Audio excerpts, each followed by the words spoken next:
Oh, definitely. Somehow I doubt it. Very PG-13. Lots of laughs.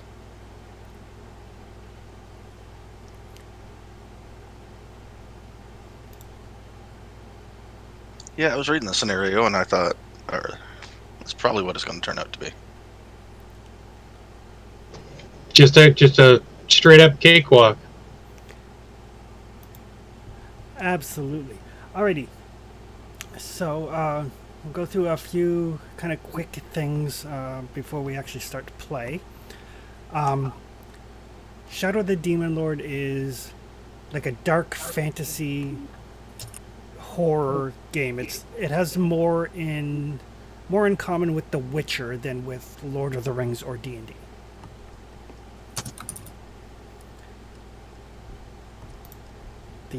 The world is a dark place, but that being said, it is assumed that the characters will rise to the occasion. If your characters aren't interested in being heroes, then you will go back to your life as a pig farmer or a stable hand or whatever it was. And your reason for being a hero may be for coin or because you have a death wish or something along those lines. But it is presumed that the characters will rise to the occasion and set forth to become adventurers. Or because you're not down with the whole demon lord nonsense and you'd like to promote the agenda of your own personal evil deity. Or that. Cheerful. There are It's a very interesting take. there are rules if the PCs want to be cultists. Oh, God. I'm just saying it happens. I'm not saying it's likely. I'm just saying it happens. So, mechanically, if you everybody should have access. You won't be able to move your. Actually, I'll unpause the game. You should be able to move your tokens around.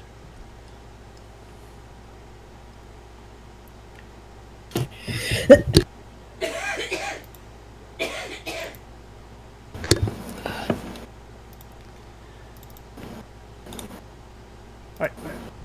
So, on your character sheet, on your main sheet where it says character,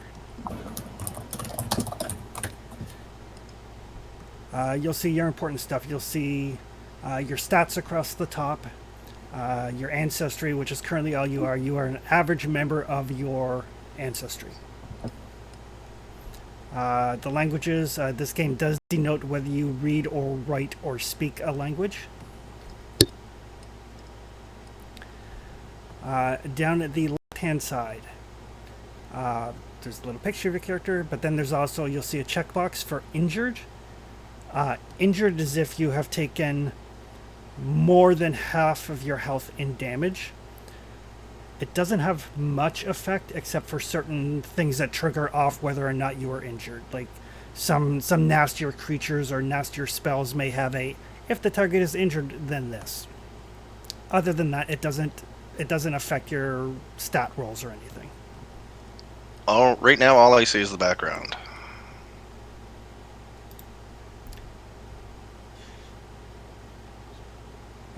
On your character sheet, you mean? Oh, I thought you were talking that this was on the Foundry or something. No, this is on your character sheet on the Foundry. Yeah, all I'm seeing on the Foundry is a big guy with a scary hammer and a cleaver. Okay. There's a drop-down menu, and you should be able to select your name and enter in. There is not.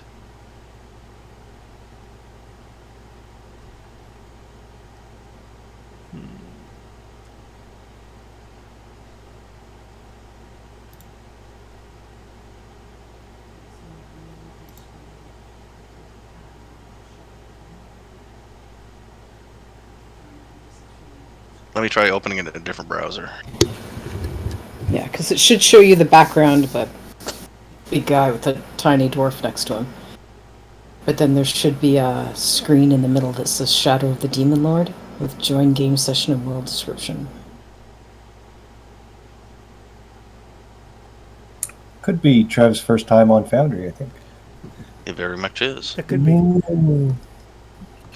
Yeah. What do you? Now I got it. I had to go over to Chrome. Apparently, it's not optimized for Safari. No, it's not. Now you should be able to select user. You don't need a password.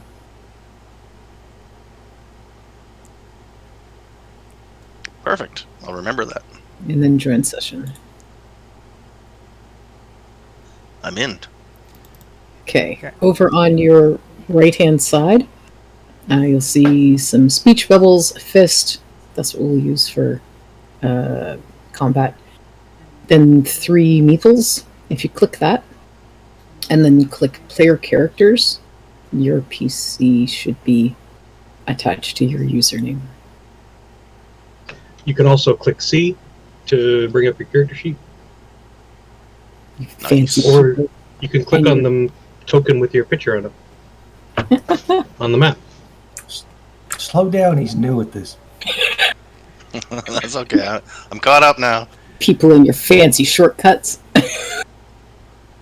Okay. So on the left-hand side of your character sheet, if you right-click on damage, it will count your damage up, and if you left-click, it will count your damage down.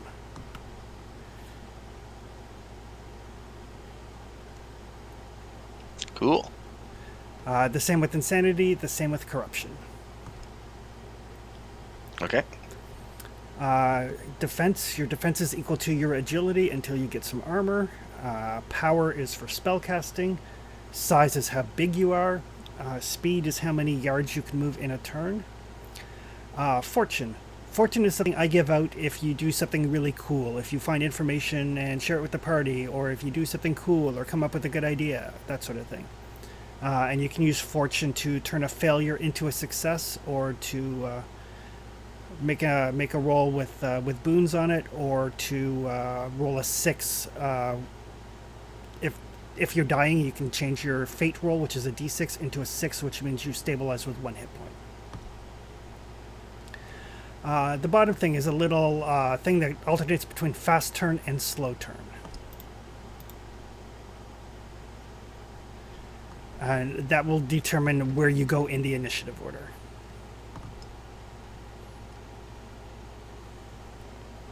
Right, I read that. When it comes to making a roll, if you just click your attribute, it'll pull up a little pop-up menu. It'll ask you whether there's any boons or any banes, which are bonuses, and then it will roll for you. Your target number for an ability roll is always 10.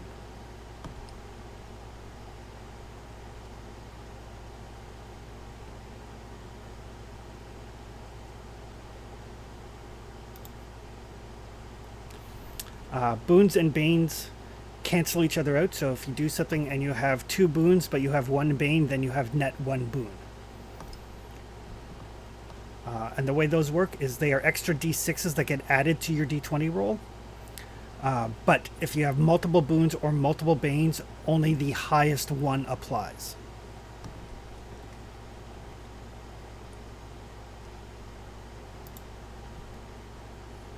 Makes sense. In the combat, under your combat, I did give everybody your weapon should be equipped, so you should be able to just click on it and it will pull up the same screen for attack purposes.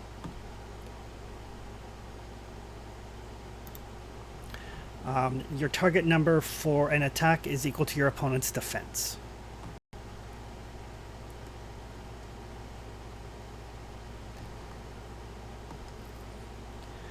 It's gonna go well. And for some reason, it seems to automatically target your defense. I haven't figured out how to work around that yet, so we'll just pay attention to what you actually rolled, not the versus part.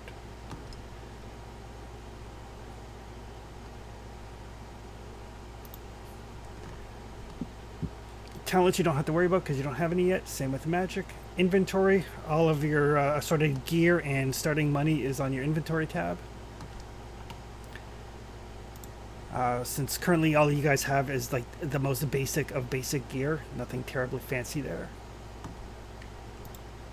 The background, if you want to keep notes, you certainly can. afflictions.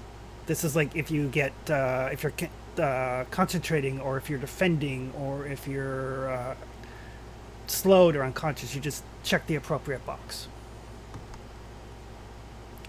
And effects you don't have to worry about because that's like a programming thing.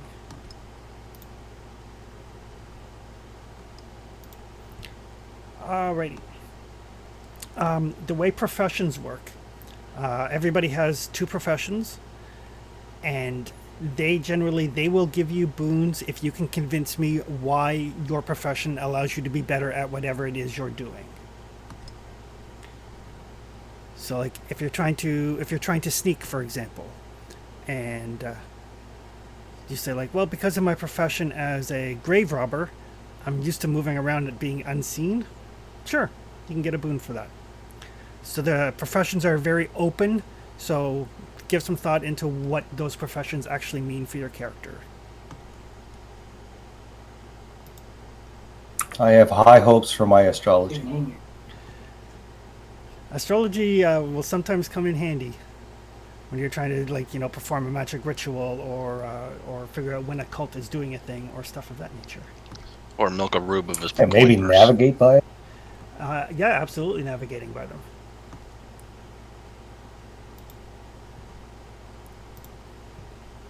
Some of them are very specific, but some of them are also delightfully vague.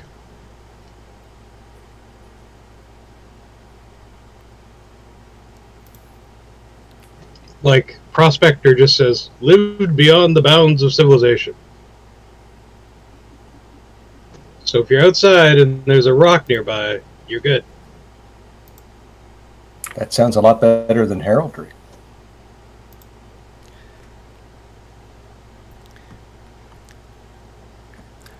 Alrighty, so you guys have all traveled to an area of the world known as Belgrandia. Belgrandia is on the kind of the far southeastern coast. If you think of the continent as North America, you guys are basically in like New Brunswick by sheer coincidence.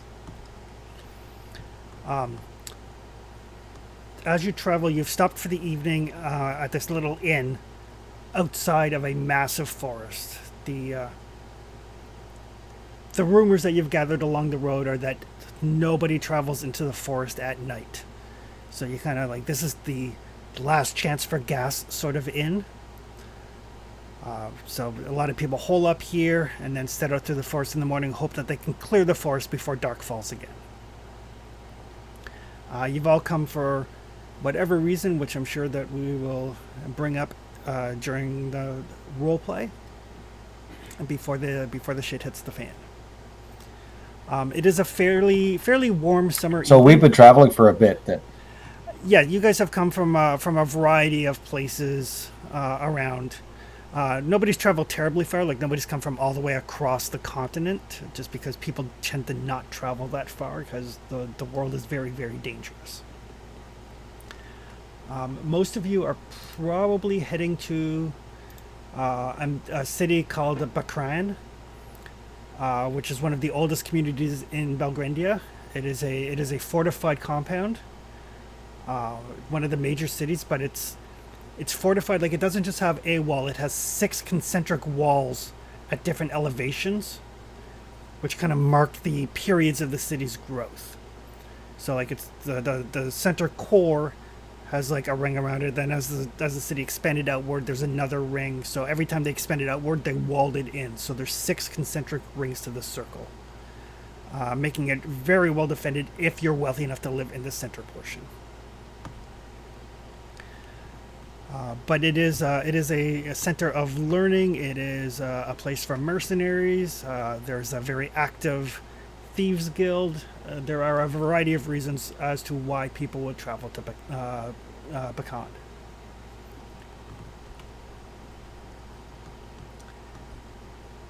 All right. The tavern that you're in is called the Goathorn. It is run by a dwarven woman named Ananda and her partner Gelda. It's comfortable. The food is good. They have like a kind of a buffet style supper, which will be getting underway in probably about a half hour after you guys have arrived and gotten your rooms. There's a common room on the ground floor. Cots in the common room cost 1 copper. There are also on the second level there are individual suites which run for 5 copper a night, so far outside the price range of any of you.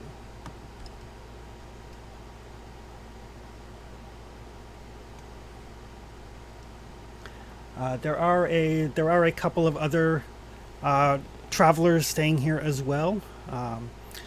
There's another dwarven lady. There's a goblin minstrel. A couple of humans. No other clockworks. But it is warm. It is cozy. Food is coming along, so you guys have an opportunity to mingle amongst yourself. Have we been traveling with each other, or are we meeting here? That is entirely up to you guys.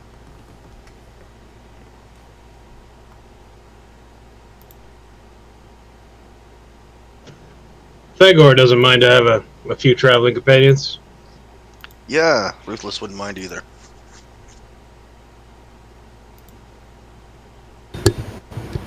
Crunch should be fine traveling with other people, although he tends to stay kind of close to the back or at the back of the group, and he seems to be paying a lot of attention to a bag that he's holding in his arms as opposed to carrying it down at his side or having it over his shoulder.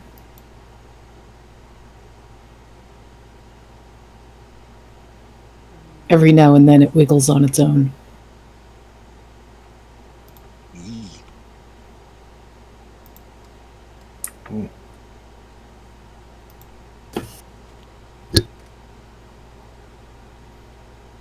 Whatever secret you got Yeah, between so- your bag and yourself is none of my business. Bismarck's crawls up on the table where the humans are sitting and, hey, you want your fortune told? I know everything about the stars.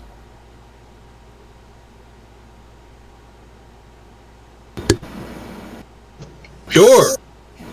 Stars tell fortunes? Movement of celestial bodies predict our future, our past, our present. It's really quite amazing.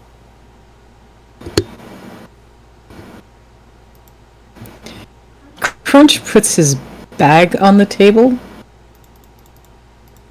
Tell fortune a bag.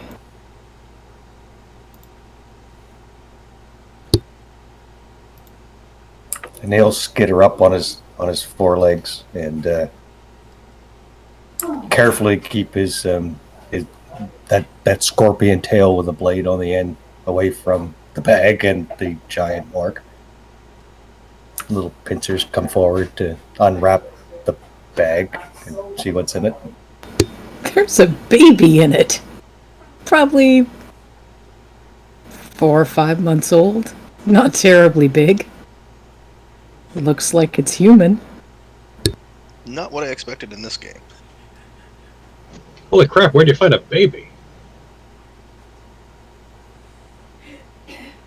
And should you be keeping it in the bag all that time? Gotta put it somewhere.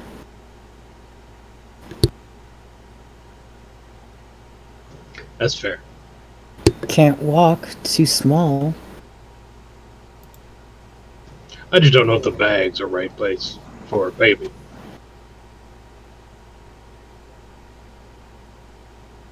What do you put a baby in? Basket? Don't got a basket. Got a bag. Put baby in the bag. Can't argue with that. That makes perfect sense. Solid logic, really. Crunch nods solemnly. You're a wise man, Crunch. Crunch? Do you have any idea where you get this baby? Yes. Do you know when this baby was born? No. A while ago. More than a month. Did Can't have you been too steal the baby? long ago. It's awfully small. What? He looks at the scorpion thingy. Did you steal the baby? Did someone give you the baby? Found it. In the river? In the woods.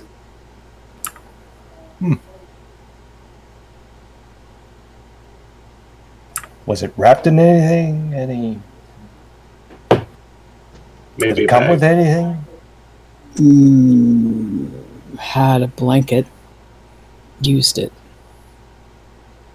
Came with a lot of blood. Had to wash it off. The baby or the blanket? Both. Lost the blanket. Do you remember what it looked like? The blanket? Or Yeah. the baby? No, the blanket. I could see the baby. Colors? Symbols? Are orcs colorblind?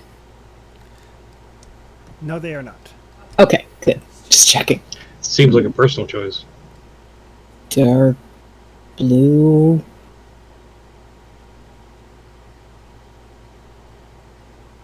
Do you know what it was made of? Blanket? Cloth? Keep going. Cotton, silk, suede. Soft cloth? Not like this. And he kind of pinches his shirt, which is just made of probably threadbare cotton. Well, that's good. So blue, Dark blue. dark, Very dark blue. and any symbols? Like maybe a star or a circle or Had a shield on it. a shield. Now this is good. A shield. What color was the shield? Gold.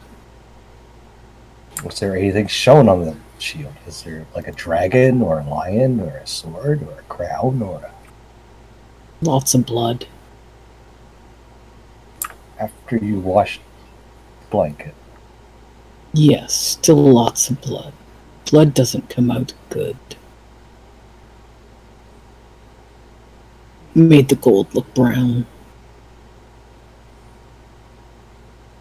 So a golden shield on blue. This is Dark. good. Very dark blue. Okay.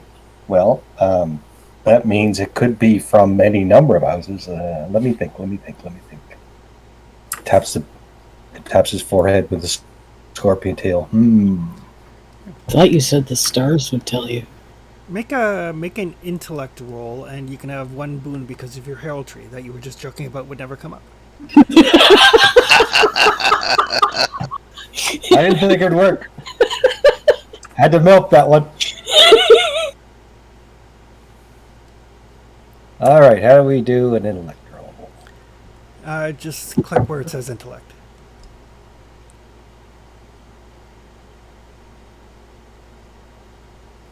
No boons, or a boon, you say? Yep, one boon. Is that a 1 or a d6? Just one? Just one.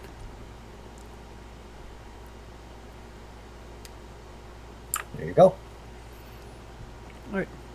Well done. So, thinking about it, and that description seems to mesh up with what you know of some of the royal houses, some of the imperial houses. It's somewhat disconcerting, perhaps, that an orc has a human body tied to one of the imperial houses, because very, very recently the orcs rose up, strangled the emperor, and claimed the throne for themselves. Up till now, they've largely been relegated to a slave race. But one of the Empire slaves, named Drudge, said, "I'm not having that anymore." Strangled the emperor, kicked him off the throne, claimed it for himself. So there's a fair bit of tension between a lot of the humans and the orcs.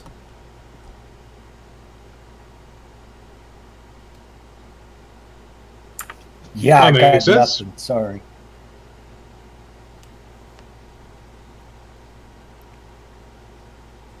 Maybe if I have some time looking at the stars, I'll be able to divine some fortune for this child. But these services clearly cost a cost.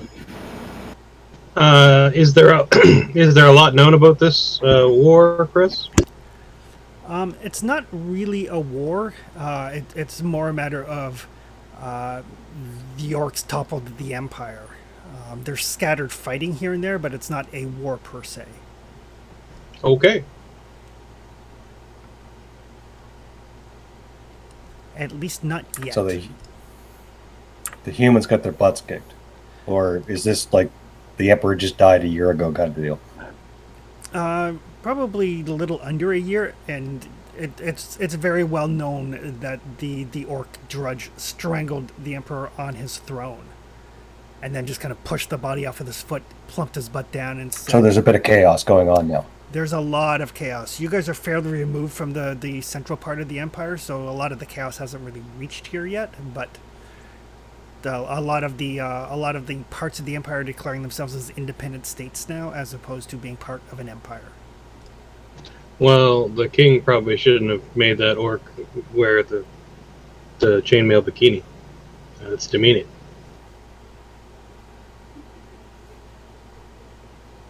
Or something. Yes, I agree. You don't happen to know where this blanket is now? No, lost it in the woods.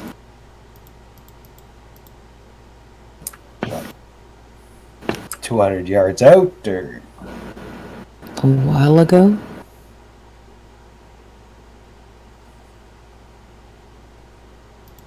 Few weeks. Yep, it's probably gone by now. Went to bed. Had the blanket. Woke up. Blanket was gone. Maybe wind, maybe animal, maybe robber. Dunno.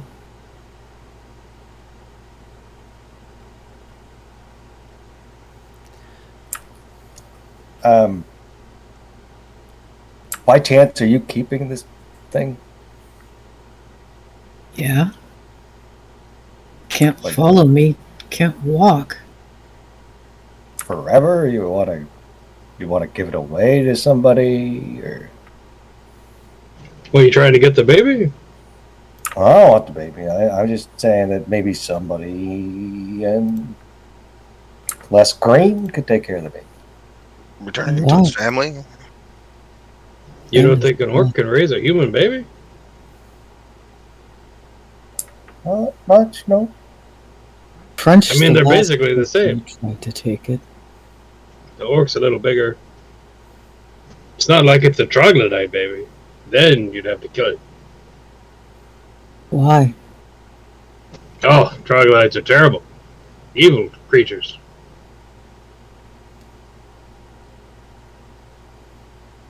Everybody knows that. Oh. French looks at you like you're. This is completely new information, and he's not sure he believes you. That is okay. Ruthless looks at you like this is completely new information, and she believes you completely.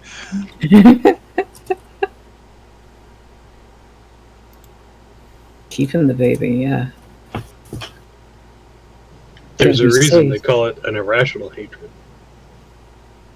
I think it's noble. Eating Thank you. troglodytes.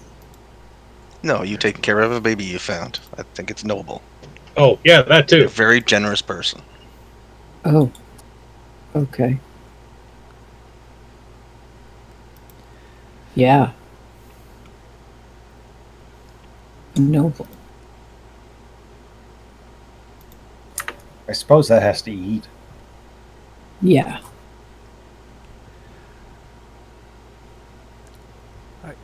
So as you guys continue talking for a bit, you can see that Anada and Grelda start bringing out platters of meats and cheeses and breads, kind of placing them on the table for like a buffet style. Oh, that looks good. It does. Crunch will go over to the bar area. Whatever passes for it. Got milk.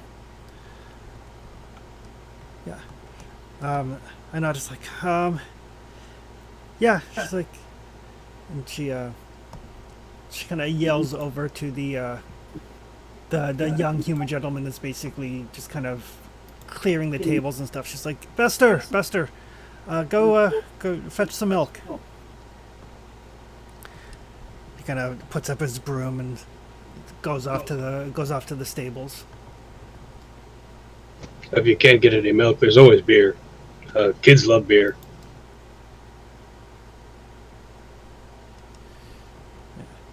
Nada looks up and goes, damn right they do. But milk's probably better for a non-dwarf. Oh, right. Yeah, sure. That makes sense.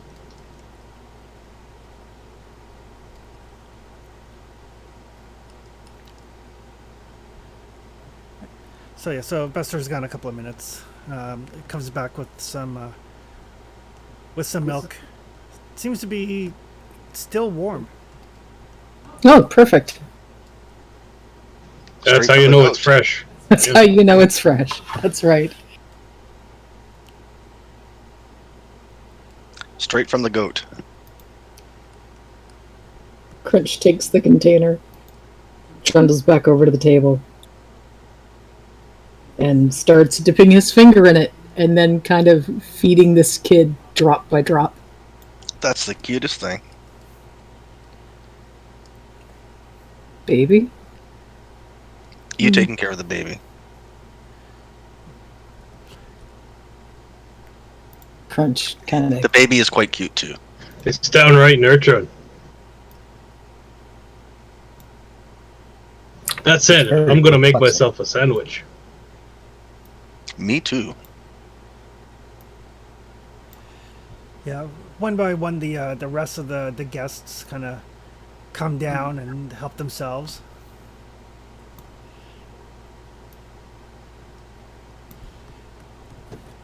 It's a Go back to our table once we get a sandwich made.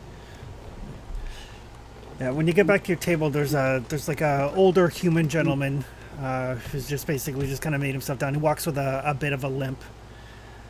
So, sorry, I didn't know this was taken. Oh, no worries. Make yourself at home. Oh, thank you. My name's William.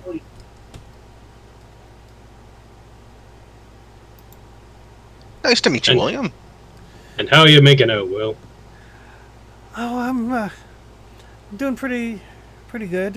I'm glad I got to the inn in time for supper. No one likes to be late for dinner. Oh, that's very true.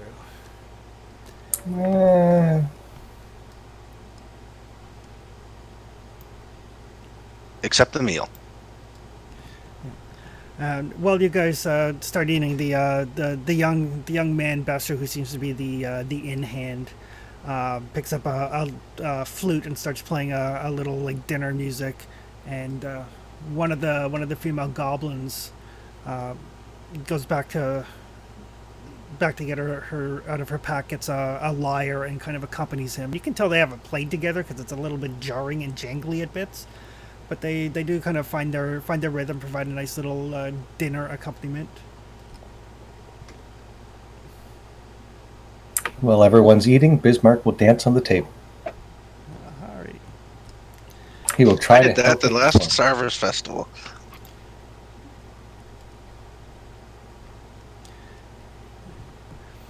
And Anada kind of looks up and says, "One of you mind going upstairs and getting Hograth?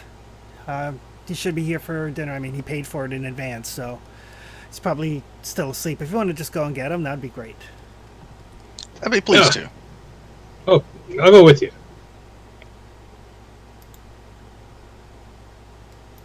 Dancy, Crunchy. dancy, dance.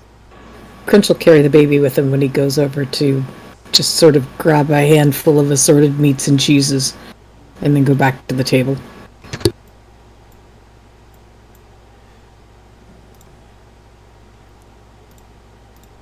One sec here.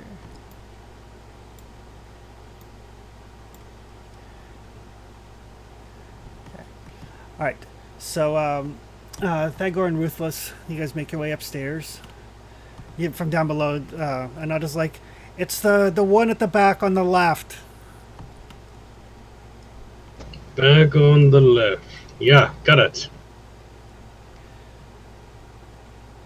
Thanks.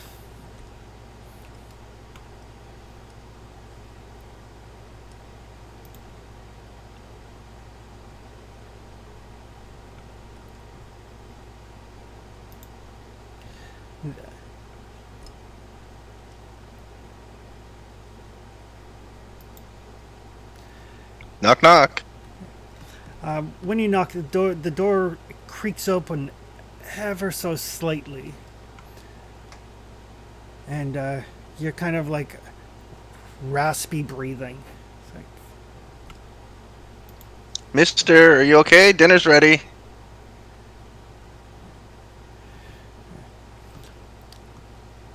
you're gonna peek in, and you can see from the little bit of light on the lantern there, because there's no windows on the upper level. You see, the body start to get up from underneath the covers. Happy and alive. Eager to have breakfast. Nope, definitely not. Nope. Yeah. World War Z.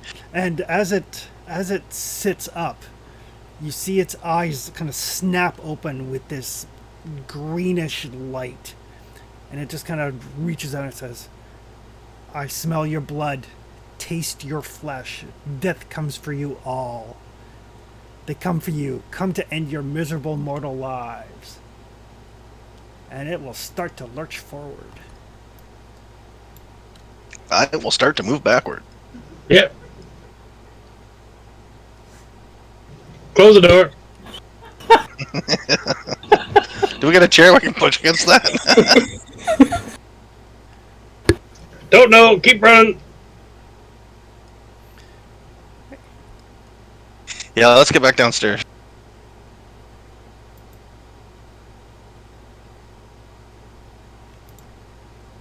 Level 0's a thing, right? Yes, Yeah, it- that's what I was Yeah. thinking. And sadly, that's what we're at. I get that wonderful 1d3 damage. Means you got bubkas. Yeah. I got bad news. The old guy's not doing so great. He's green and zombie and glowing eyes, and he wants to. He wants our blood, and he says other things are coming to get our blood, and it's very disconcerting. And I want to go home now. Swallow your souls and all that nonsense.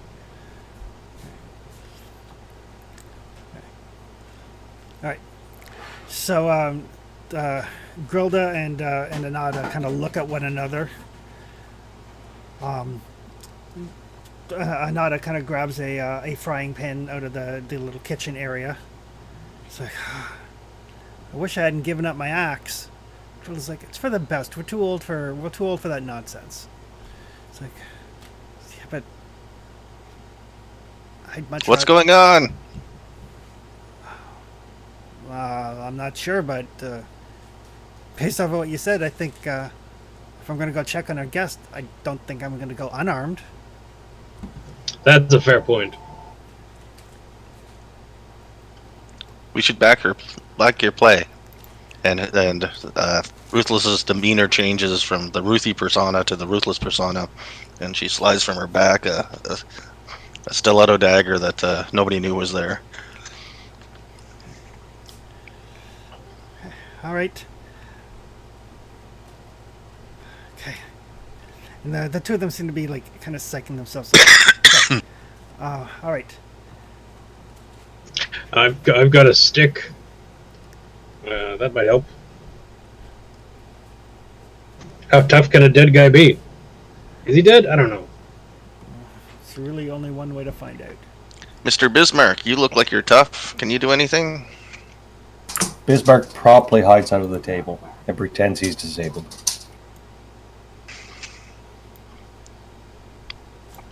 Well, I guess there's an answer. I guess there is. Okay. It's like 3 feet tall. So who all is going back upstairs?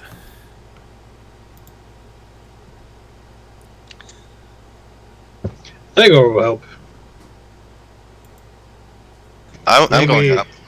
I'm going up. Maybe Bismarck can tend the baby for a minute. Yeah, I was going to suggest that You can take care of baby. I was going to suggest something opposite of that. I can go crunch upstairs. I'll take baby. And he reaches out those mechanical arms to grasp the bundle that's almost as big as he is. Crunch Be careful. leans in close and says, "Be careful." It said it smells blood, so be ready to run. Why? Step Not on you, the Oh. scorpion. it. Take baby if running. Absolutely. Okay.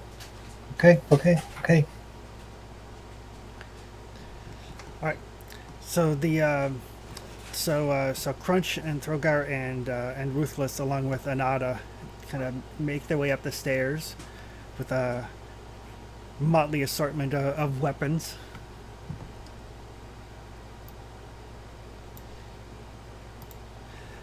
Crunch is a really big stick.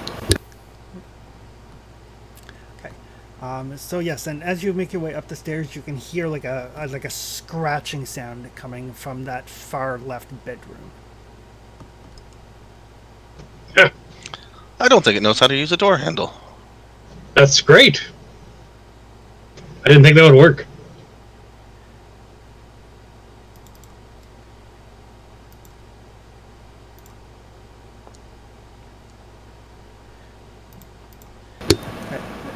And Leave it in there.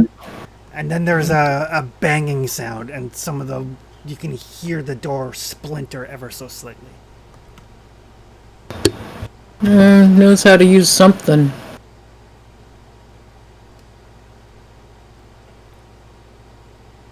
Crunch will bring up his staff and bang back on the door.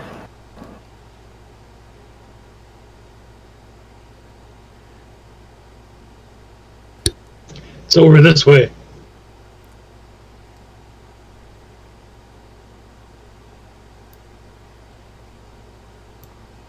Okay, everyone get into position. I'm going to open the door and let it charge out. Maybe I can get a shot at its back while it sees you guys. And I'm going to position myself by the door so when it opens, I'm behind the door.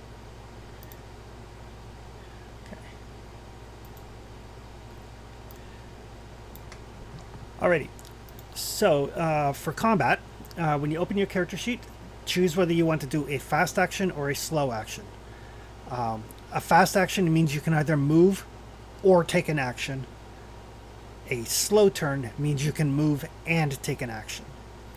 And the way initiative works is all of the player characters' fast actions go, then all the monsters' fast turns, then all the player characters' slow turns, then all the monsters' slow turns.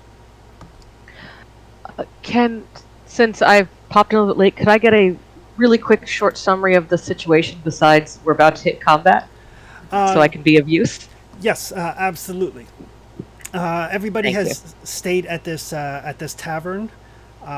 Basically, the rumors are that nobody travels into the forest of Belgradia during the night. So this tavern is like the last chance for gas before you hit the forest. So people got to know one another. They discovered that the orc Crunch, for whatever reason, is carrying around a human baby that's about 4 months old. They had just basically brought out the dinner buffet. So a bunch of meats and cheese and bread and things of that nature. The two dwarves that run the tavern, Anada and her partner Grelda, were like, hey, could one of you go and check on Horvath, see if he's coming down for supper?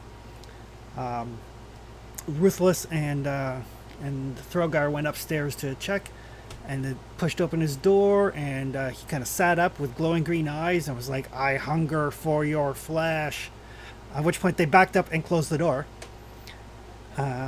Went downstairs and have kind of marshaled a group to go upstairs to see what exactly is going on.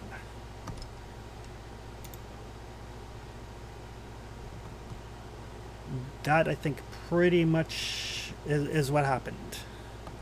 Yeah, All pretty right, much. so we're outside a bedroom door of someone that is suddenly possessed by eaters from beyond and wants to eat us. Yes, Bismarck, who's a scorpion-shaped clockwork, is staying downstairs to keep an eye on the infant. So, I'm not sure where Jinx would like to be, if she would follow everybody upstairs or would rather be downstairs where there are no undead things. I'm probably behind someone taller than me, but upstairs. Crunch is definitely taller. He's like 7 feet tall. I'm a goblin. You're all taller than me. Even the dwarf is taller than me. I'm the second tallest at 5'1". That's fair. The baby Yes. might be taller than me. You guys are so teeny. Oh, and everybody, we'll say a quick welcome to Tegan, who is joining us. Hey, Tegan. Welcome. Hey, Tegan. Nice to Thank meet you you. for your patience with the fact that my work schedule is a little inconvenient. No worries. Mine is on the other end, so. No worries at all. We are happy you could join us. Glad to be here. Thank you.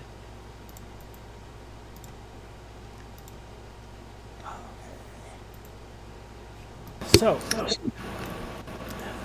back to the upstairs. On your character sheet, if you're not familiar with Foundry, if you just hit C, it should bring up your character sheet. And then at the bottom of the left-hand side, you'll see a little thing that's it's like a toggle between fast and slow. And that will determine whether you wish to take a fast turn or a slow turn. A fast turn is you're either going to move or do an action, and a slow turn is you're going to move and do an action. And the initiative breakdown, barring any really weirdness, is all of the player characters' fast turns, all of the monster fast turns, all of the player character slow turns, all of the monster slow turns. Within that, though, you guys can decide who's going in what order. Okay, so since my plan is to get behind the door and open it so it covers me, and then attack from behind when it's my turn, I'm gonna do, that's 2 actions, so that's a slow. Opening a door, since it's not locked, is actually like a minor activity. It doesn't actually take an action. All right.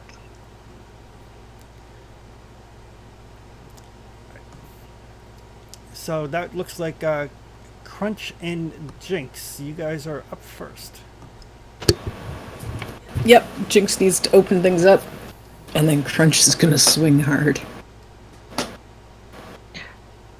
I'm on door opening duty. No, that's me. The blonde. I didn't even mean to roll, and I rolled. Shit. Sorry. It's okay. It's practice.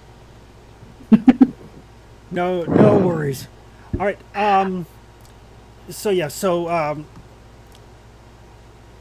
Ruthless can open the door easily to allow people to do their thing. It doesn't take an action, so then you will still get your turn when your turn comes around. All right, that's good. So for fast actions, it looks like we have Crunch and Jinx. And is swinging a weapon a fast action, or is that a? It's an action. The only difference is fast means you're either doing a thing or moving. Slow means you're moving and doing a thing.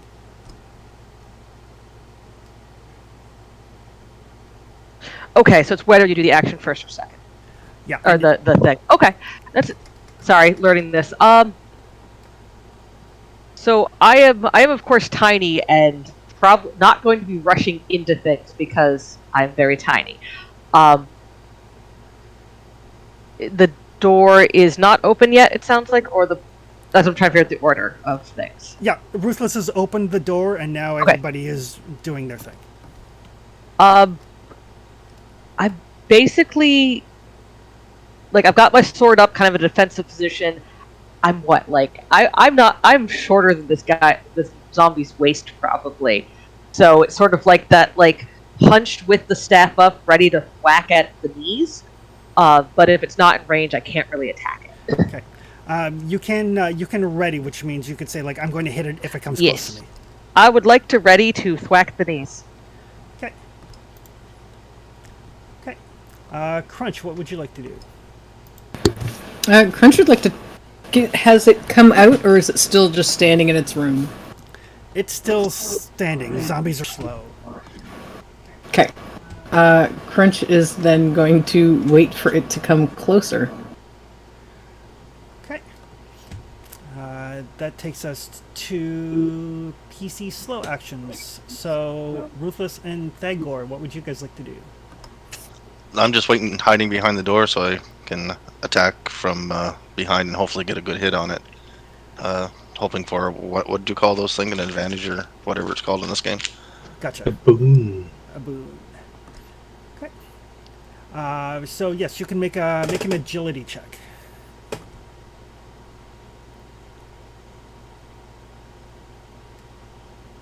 And for that, I just click on it. Yep. Woohoo! First roll again. Zombies are not terribly perceptive. Alright.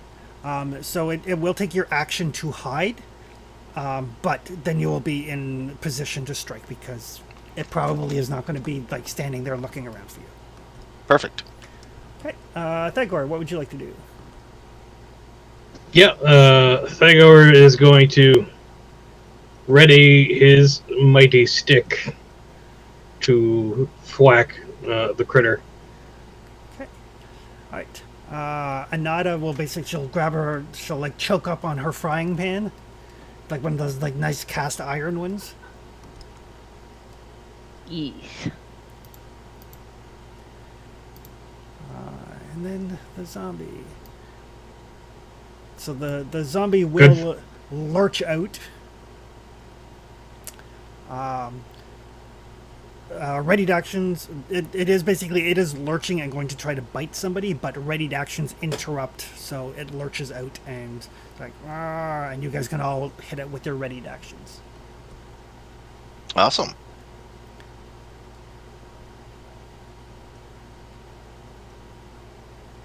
Hey, there we go. All right.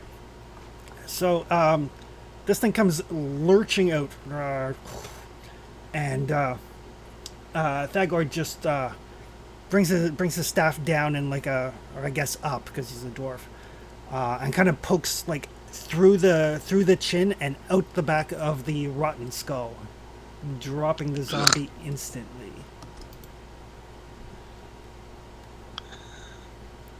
Well, that was easier and smellier than I expected. Crunch looks down at the dwarf. Good job. Yeah. I have to get that off my stick later, but yeah, no, it's good. think I'm going to be vegetarian for a week.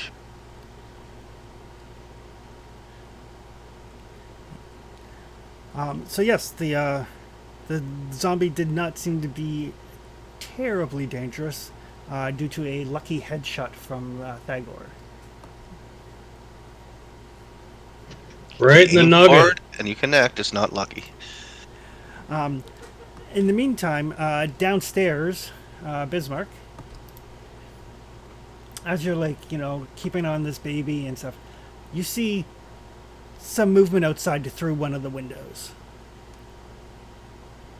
And then some I'll more go movement. take a look. Give me a perception check.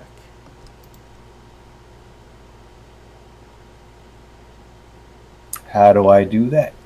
Just click perception.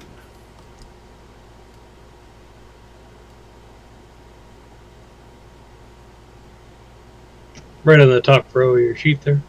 Yeah, actually, the word perception.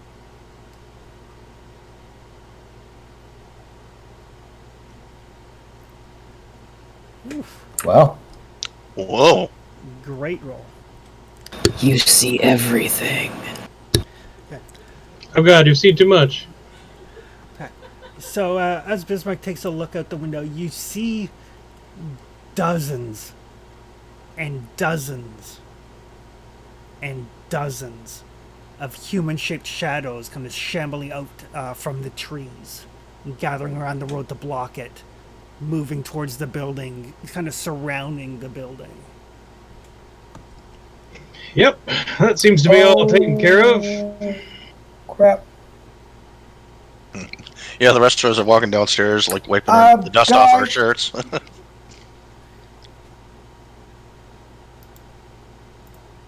What's wrong, Bismarck? How's the baby? Better It's be holding good. the baby with his two arms and its little scorpion tails pointing out the window frantically.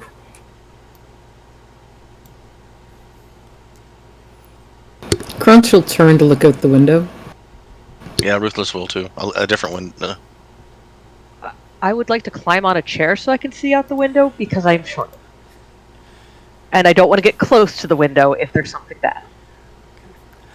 All right. So yes, as you guys everybody kind of looks to the windows. The other people here in the tavern also take a look out. Ananda is like, Grelda, bar the door, shutter the windows. And just before like all of the windows close and the shutters get drawn, you see 40, 50, maybe more humanoid, mainly human. The occasional might have been an orc at one point. A couple that may have been dwarves at some point, maybe a goblin or two, but all of them walking with a very distinctive shambling gait. And I'm going to need everybody to give me willpower checks. Not to try to ruin the narrative, but aren't shutters usually on the outside of the windows? They are. So how are the windows being shuttered? Well, they don't have glass. Oh, okay, that makes sense. Thank you. Yep. Figurative windows. Window sounds better than hole in the wall. No, that makes sense. When it comes to chance, I have a suggestion my character would like to make. You said a will save? Yes, a willpower check.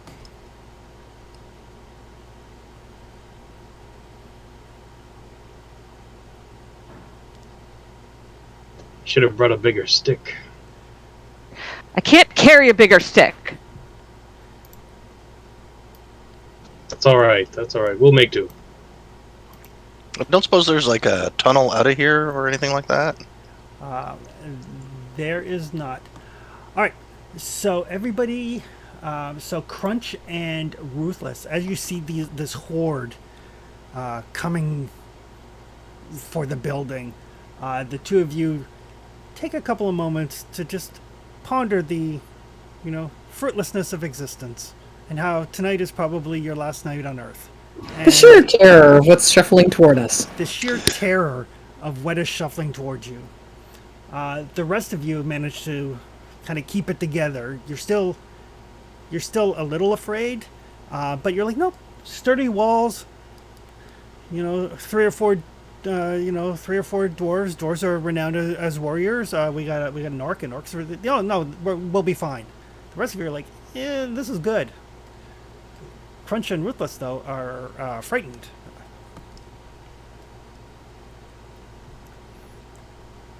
Is that an effect? Right? It is. Well, somebody's got to take care of the baby. What does that do as an effect? So frightened means you make all attack rolls and challenge rolls with one bane, and you cannot take fast turns. Oh goddamn. Ooh. That's not good. I mean, it's not the worst. And just as It is so far. Just as Thorgar says, it's not the worst. You notice that the sun is starting to just kind of dip beyond the horizon, and it's starting to get dark. Crunch would like to go and get his baby and start heading upstairs. We should put the tip the tables up against the windows to reinforce the shutters. Oh, that's a good idea. Let's do that. All right. So, just to let you guys know how things are going to progress narratively, or mechanically, I guess. You will obviously be able to role play as you go through these things. The night is divided up into segments. During each segment, there's 3 parts. You guys can do things. You can you can try to bolster the defenses of the tavern. You can try to rest to get rid of things like frightened or anything like that. You can try to recover, which is spend some time getting some food, getting some drink, conversing with others to heal some damage. Certain activities may require supplies, which the inn only has a certain amount of, so at certain points you may decide that you need to go out to the woodshed or whatever. But basically there is what are you guys going to do during this segment? Then there's a random thing to see how bad things are, and then if there's any combat, then we do that, and that will be one siege turn. Make sense? It does. Perfect. Slightly think so. disturbed by the fact this is being described as a siege.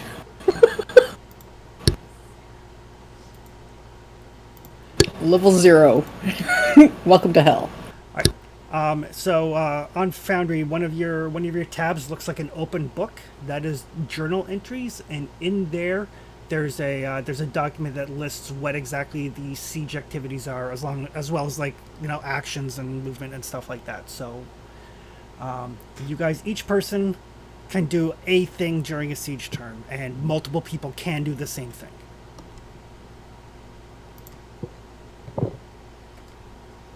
Sorry, which tab was that? It's the journal tab. Looks like an open book. Oh, okay, I see you.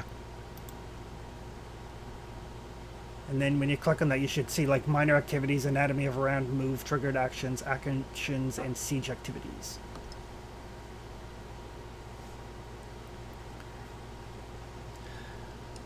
Gotcha. But yes, you guys look out. You see this just absolute horde outside. What would you like to do?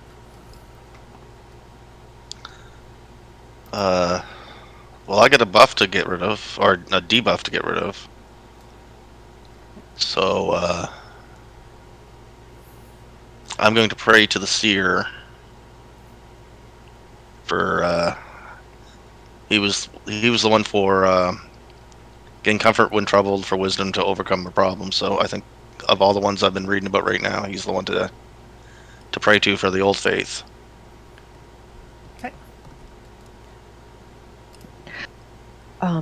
I would like to, and will probably need help because small, tilt the tables up to help block the windows, because it looks like several of them are actually directly in front of the windows. So we have slightly better barricade. Perfect. Sounds like defense, improved defense. Yes, that would make sense. So I'm trying to prop up tables or drag tables towards windows where there are, so that we have or they're just the rectangular ones. I'm not gonna do that with the round. I think Thagor will give you a hand with that. Okay. We might also need to get the beds from the next room because there are more windows, there are more openings than there are tables.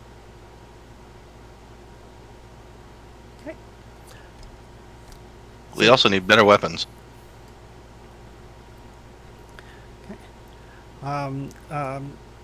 Grelda will be like, the only thing close to weapon is the woodcutter's axe out in the woodpile.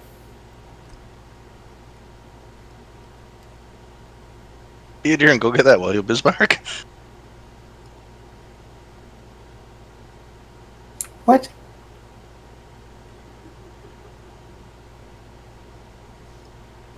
What? Is that a supply run? Yes, it would technically be a supply run. I suppose that makes some sense. They probably won't eat me. Or I could watch the baby. Crunch is already on his way upstairs, carrying the baby.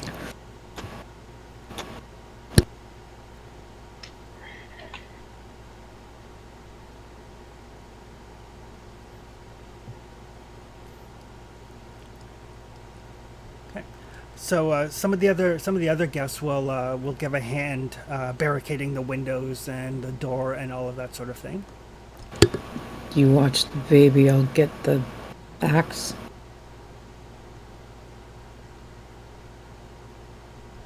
Trench looks at the mechanical thing like he's not entirely sure he trusts it. You sure?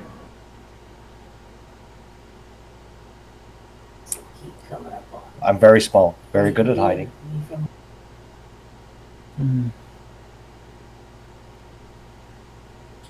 Leans in close. Baby gets hurt. Step on you. Got it? Yes, sir. Okay. Crunch hands the baby over, gingerly hands the baby over to this little mechanical creature. And then starts heading toward the door.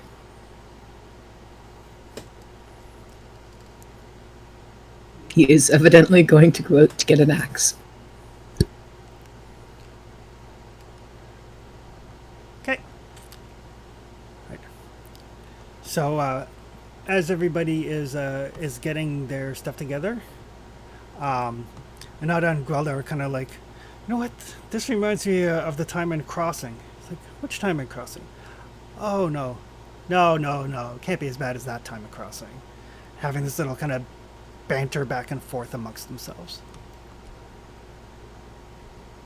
Some of the other guests are just like, you know, they're kind of like, they want to help, but they're also, they don't know exactly what they should be doing. Yvonne is like, you know, she's helping to, you know, move tables, move chairs, whatever, but without being directed, she's pretty useless, and even a little bit dinky. But you do see William is more than willing to give you guys a hand, and he seems to have a very keen mind for where to place things for optimal effect.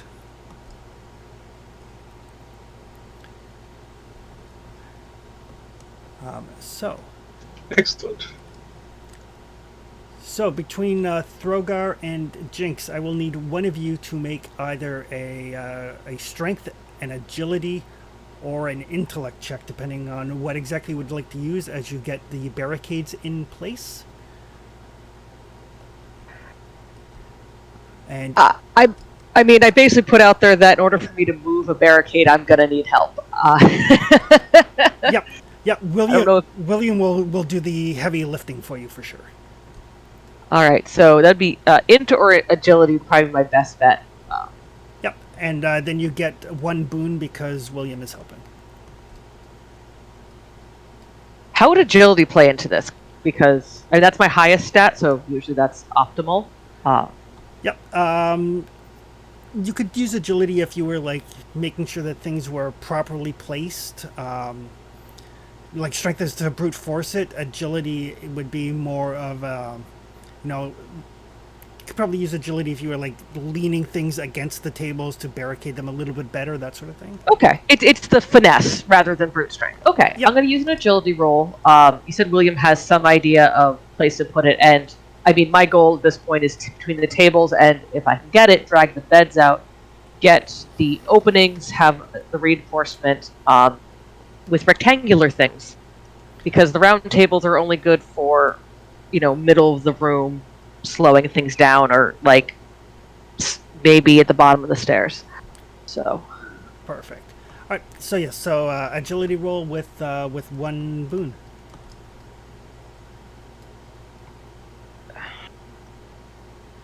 Is it possible to assist with that, or should I look at I doing think something that's else? where my boon came from. Yeah. Oh, good. You can either make your own roll or you could assist, which would give a boon. It's up to you. Yeah, I'm fine with the boon. You can see that that Jinx is probably very used to being smaller than the tasks were designed for necessarily, and is used to adapting to that.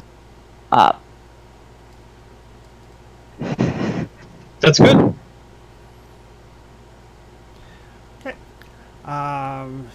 Bismarck's just keeping care of the baby. Ruthless is praying to the gods for some sort of comfort. If I can, I'll try to put out the fire in the fireplace. Okay. Try to extinguish the fire? Yeah. Okay.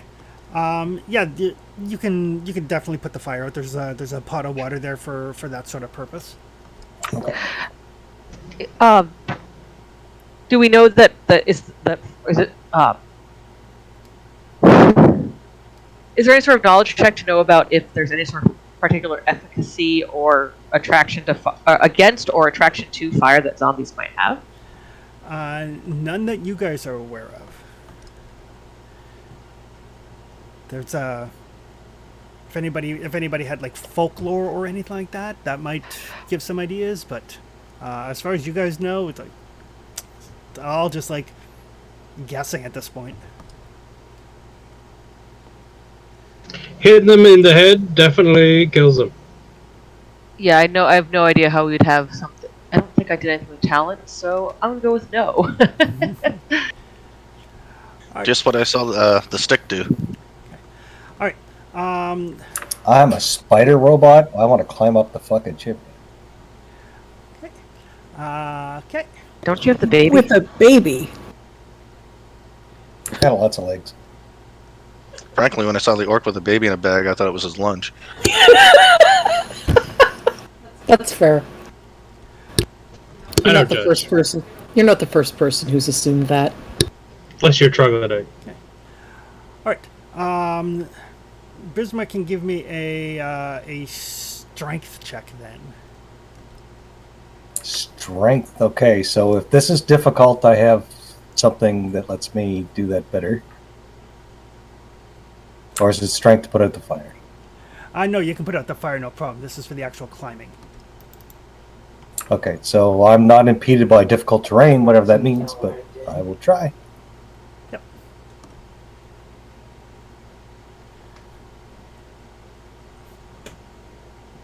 All right.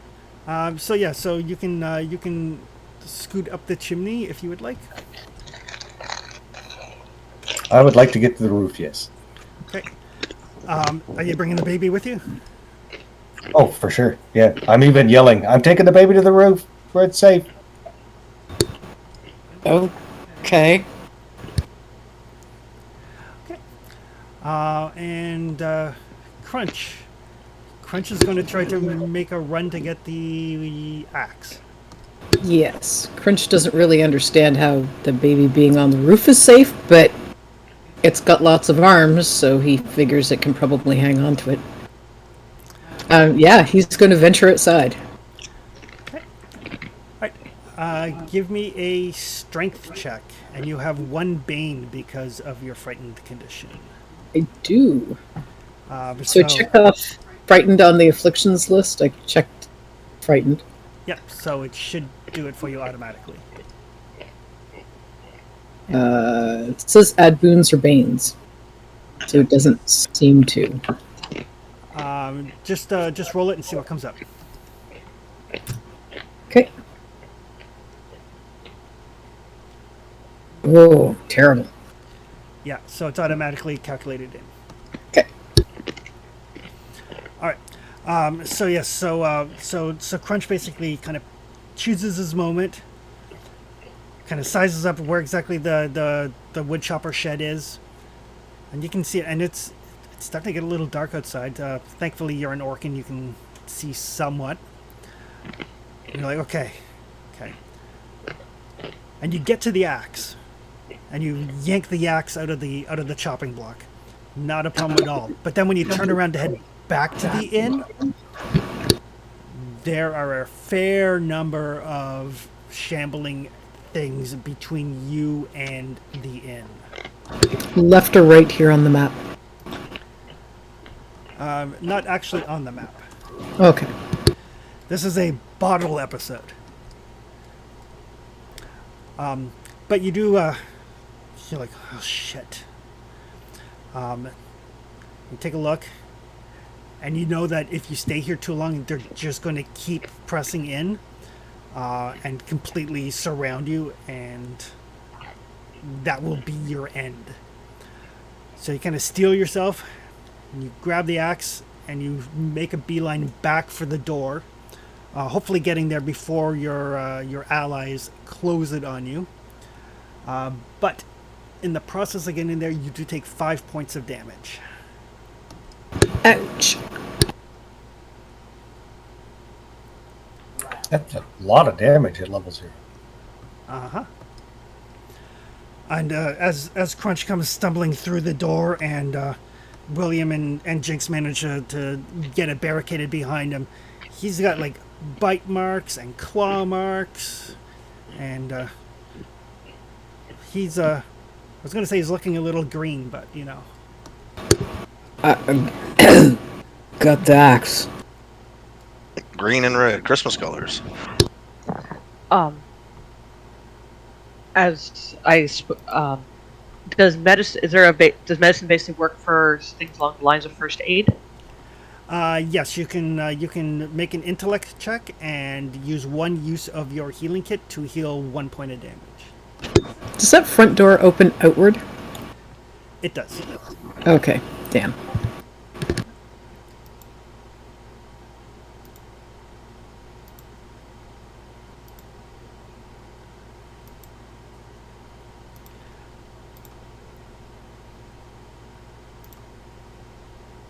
Alright, so Jinx basically goes up to Crunch and kind of tugs him away from the door back towards, well, on the other side of where the fireplace was, and basically does, remedial first aid.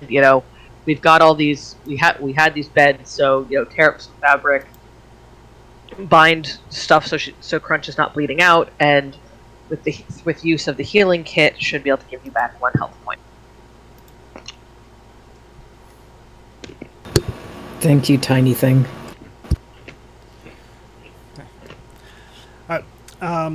So Crunch gets patched up slightly.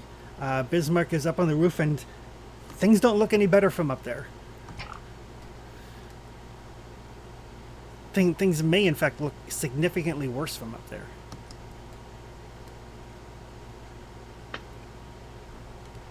At least on the inside, you can, you can kind of say, well, I can't see them all. It can't be that bad.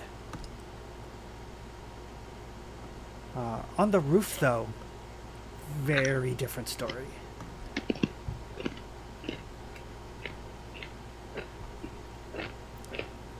Should we check the zombie guy's room?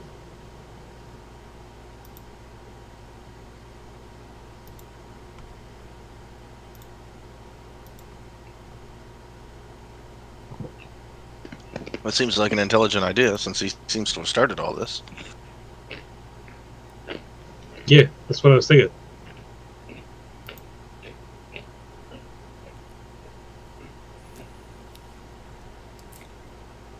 Well, give it a shot. I'm praying, right?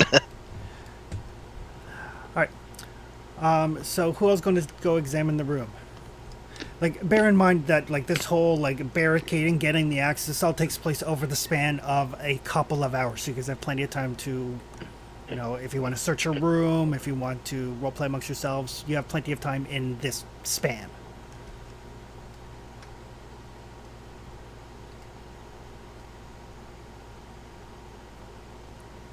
Once he's patched up, Crunch is going to help move things so that they're in front of the windows and doors. Okay. He's big and strong. At the point where things seem to largely be, moved as best as we can, if near the end of that, if there's that discussion, searching where things started, I'd like to also take a poke around that too, figuring since I was raised as based in Alkalite, if there's something a little more esoteric, maybe I'd notice it. Perfect. Alrighty, so you guys get your barricades up as best as you can. You're like, okay, these, given the fact that they're made out of beds and mattresses and tables, they're not horrible. So Throgar and Crunch and Jinx make your way upstairs, kind of cautiously stepping over the zombie body. It's still there on the floor. It hasn't moved an iota since Thorgar put his staff through its skull. Crunch moves whatever they need to have moved. Lifts whatever needs to be lifted. And you make your way into his room, and his room smells bad. Like it's got this like sense of not just decay, but also there's like a feeling of like just darkness and evilness in this room. Feels like some bad places in the woods. Smells like it too. So as you take a look around the room, you do find like a little pouch with a couple of copper in it. Oh, 6 copper. It's like a windfall for some of you guys. And what really draws your attention, though, and especially Jinx's attention, having been raised in a temple environment, is this like sort of bear pelt satchel covered in a variety of strange and mystic markings.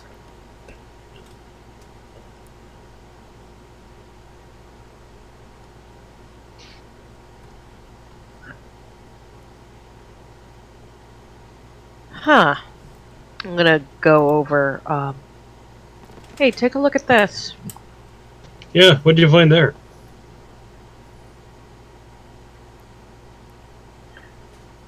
While they're examining that, Crunch takes the coin purse. At first, I'm gonna sort of poke at it with my staff, just because, hey, unknown magical item. Not gonna touch with my hands first. I'm gonna sort of nudge the, you said bearskin pouch with the runes. And see if I can kind of, if I can nudge, if it's tied shut, it won't work, but if it's, not tied shut, see if I can kind of, nudge it open. Take a look inside with what's going on there. Okay.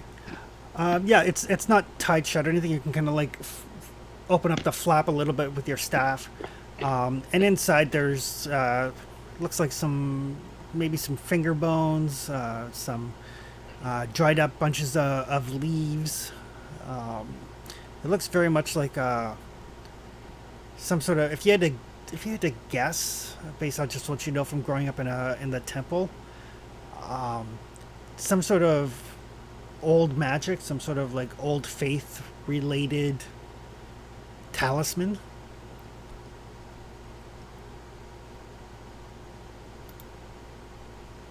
It's something to do with magic and old faith, but I'm not sure if I know what it does. Like, if it's a failed thing or if it's bringing them. I don't know if burning it's the right thing to do. That would make it better or worse. Kind of want to burn it to get rid of it, though. Ask praying girl. Oh yeah, maybe.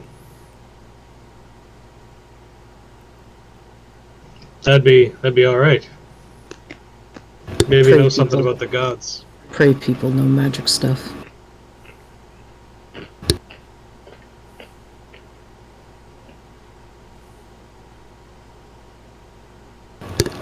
Bismarck or Crunch will look up at the ceiling and shout, "Baby, okay?"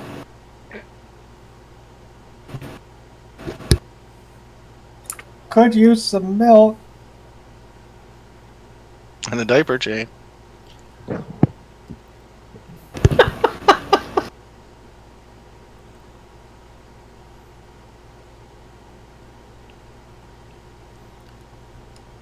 don't think I can throw milk on the roof.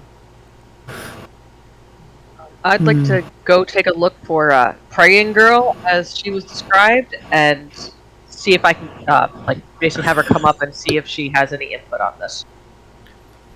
Alrighty. Okay. I've probably done my praying by now, since you've been searching for stuff for a couple of minutes. Yep. You feel somewhat comforted and less afraid and more convinced that the gods are with you and will see you through whatever that might mean. Spectacular.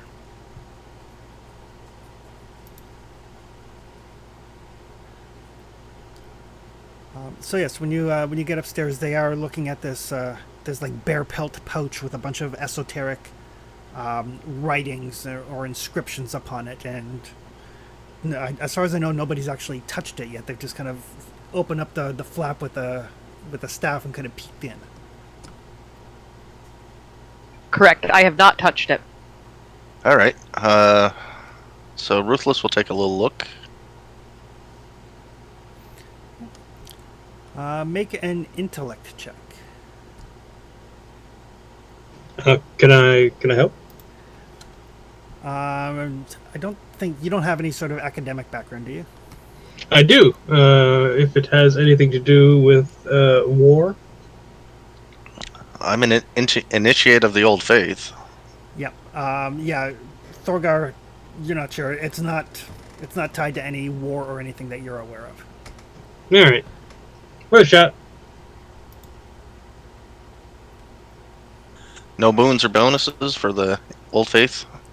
No, that's what lets you make the roll. Woohoo! I'm glad some of you people know how to roll dice, because I definitely don't. Actually, I failed the one before this one, so I was the other one scared. That's why I was praying. Okay. All right. As you're looking through it and just kind of reading through and taking things out of the pouch, and there's like a little inscription that you find, and it indicates that this is some sort of warding ritual designed to protect a place from things that are inimical to life. You're like, unfortunately, there's not enough here to like ward the building entirely, but you think with a little bit of time, maybe a little bit of help, you might be able to piece together something that will help. The only downside is this ritual requires the blood to be activated.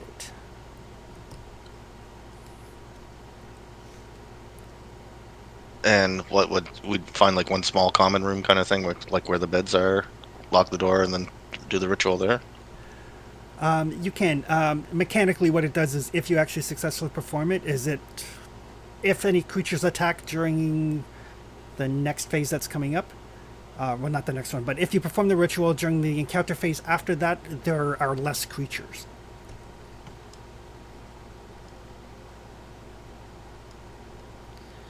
So, Oh, okay. so it will keep some of them at bay, basically. Okay, so it doesn't matter where we do it. Yep. Doesn't matter where you do it. It basically just kind of sends out, like, once you complete the ritual, kind of sends out this pulse of energy that will protect you to some degree. The more blood that is spilt in the performance of the ritual, the stronger it is.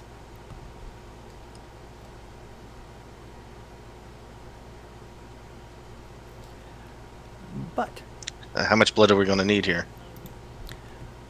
make an intellect check.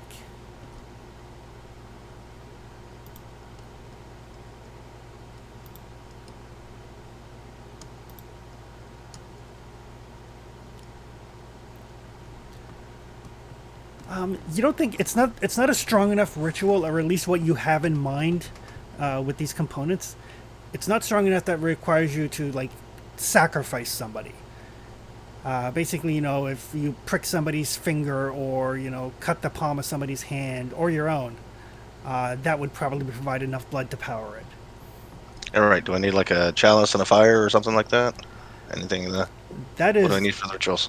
that is up to you how you would like to improvise the ritual. But before we get to that,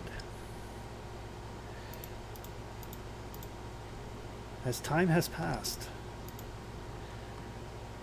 so as you guys are, you kind of come down from downstairs. You say, okay, we have this ritual. Horgath was obviously up to something.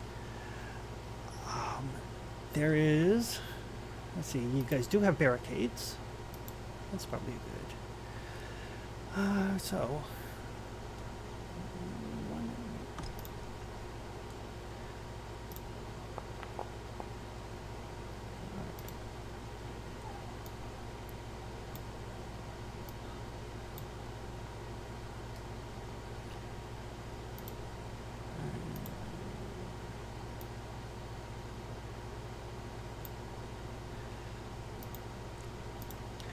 There's a crashing and a banging, and some of your barricades fall in, and you see some moving, groaning, very hungry-looking corpses bust through the windows. Right. Start up that ritual thing.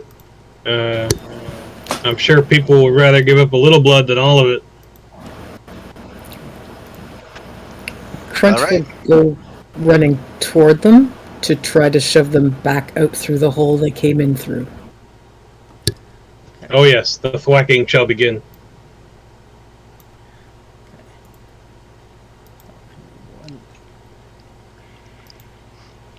All right. So we're in that room on the second floor. I will pull together the pieces of the there was bones and stuff in that pouch, right? Yeah, and it's going to take you a couple of hours to perform the ritual. Oh, okay. I'll be. All right, I will do that. I'll pull out some like. I imagine there'll be like dried leaves and stuff in there as well. I'll crush the bones up with the heel of my knife if I can't find a mortar or pestle. I'll take a copper or steel bowl, definitely not one that's iron, and put it all in there with a little bit of wine, and I'll be the first one to cut myself. So everybody else is going to see how much blood I put in and expect to put the same amount in. And if you get wounded, just come up here and bleed on this thing. Okay. Alrighty. So we are going into initiative for this, so everybody can decide whether you are going to be doing fast or slow actions. Make your mark on your character sheet appropriately. I'm just doing this. Can one be assumed to be in a position to make the thwackening before the actions take place? Yes, you guys can place yourself around. You would have heard the banging and the crashing and the creaking of wood before it actually gives in.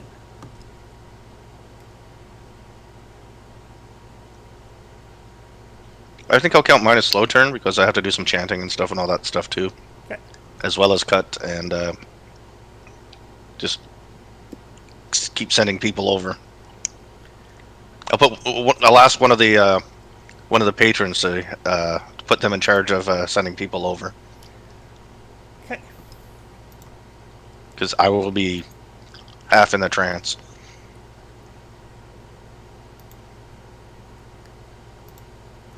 Okay. Fast actions. We have Crunch and we have Jinx.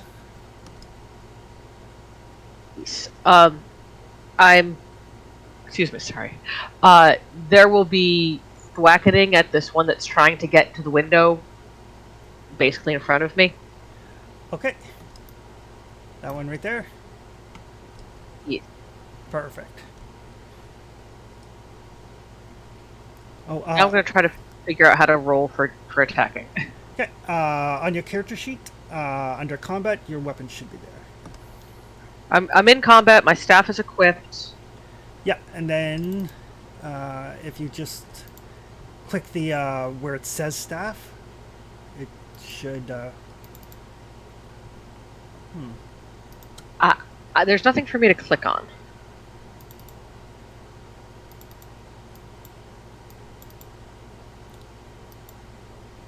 There. Now it's equipped.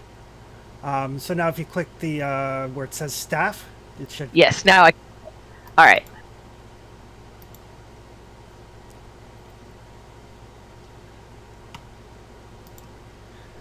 That is a good solid hit. You bring it down across the zombie, not quite with the same finesse that that Thorgar had, but in the chat, if you click the damage, it'll roll your damage for you.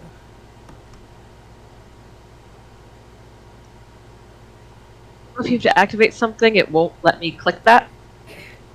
In the chat? Oh, in chat. Okay. Yeah. I'm sorry. No Oh. worries. Tiny damage. That's massive damage compared to how big you are. Yes. I took out it. Actually, wait, no, it's coming through the window. I actually probably could hit upper body at that point because it's climbing in. Yep. So yeah, so you bring your staff across like its shoulder, and it thuds. It feels good. Doesn't look like it slowed it down a whole lot, but it feels good. That will bring us to Crunch. Crunch would like to use his experience as a highwayman and roughing people up to basically grab the closer shambling guy. I don't think I can click on them. And shove him into the one that's... Yes, that one. And shove him into the one that's coming through the window to kind of barrel them both back outside. Okay.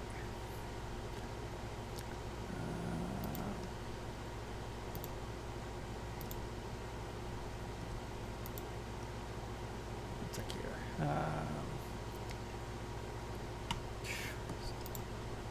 So yeah, so you're trying to shove him.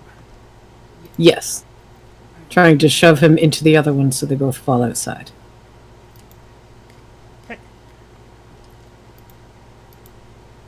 Not a problem. Make a strength roll. Boons or banes? No. Okay, do I still have frightened? Yes, you do. Okay.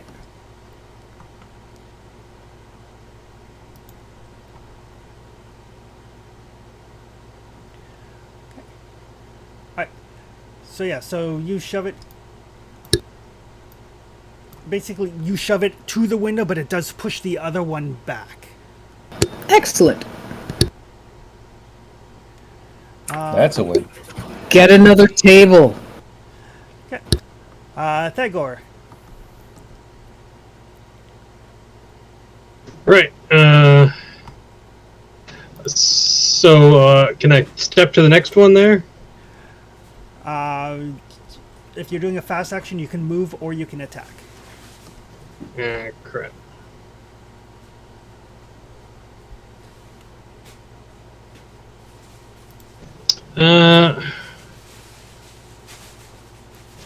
Yeah, I'll move into the next one, I guess. Okay. That will bring us to slow turns. Bismarck. So is there another way up to this roof outside of the chimney? You can climb down the wall. No, I mean if they're coming here. No, there's no way to get up on the roof from the inside of the tavern. Okay, so I'll move over to the entrance to the chimney, and I'll ready attack for anything that comes up there. Okay. Ruthless, what would you like Little to do? scorpion tail ready to go. Gotcha. Okay. Ruthless. I would like to continue my ritual and cut the next person in line. Okay. Okay, the animated corpses. This animated corpse is going to swing a fist or like a stubby broken arm at Thagor. That is going to be a 1 against your defense. That's not going to hit shit. And then it will lurch in. The one at the back will lurch through the window, but that takes a run. And then the zombie back here. Now the zombie is going to try to... It's going to try to bite Jinx. No, actually it's going to try to grab Jinx. That is a 6 against your agility. That is not going to grab anything.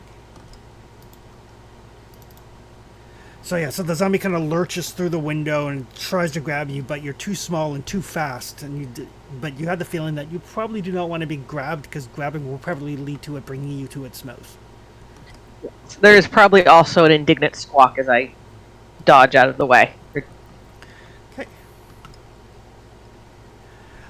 All right. End of the round. So everybody can choose whether they're going to do fast or slow actions. Everyone okay down there? Yeah, doing all right so far.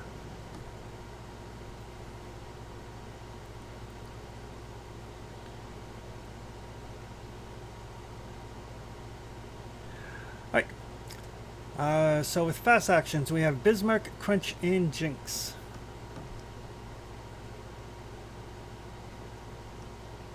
Yeah, Bismarck's just staying up here trying to protect the baby. He's on baby duty. Okay. Appreciate it. So, Crunch and Jinx. Crunch didn't actually hand over that axe to anybody Nope. that you added here, so he's gonna swing that at one of them. And since upstairs whacking it in the head got rid of it pretty quick, he's going to try to drive the axe down through the top of one of their skulls.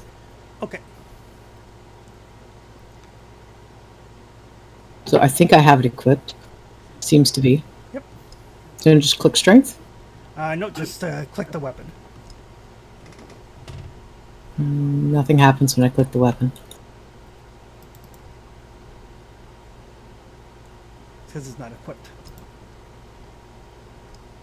Now it's equipped. If it's if the little T-shirt icon is dark, that means it's equipped. If it's gray, it means it's not equipped. Oh, okay. Oh, so that's what confused me because when you mouse over, it says equipped weapon, so it makes it seem like you hit it to equip it. Yeah. That's why I was confused. All right.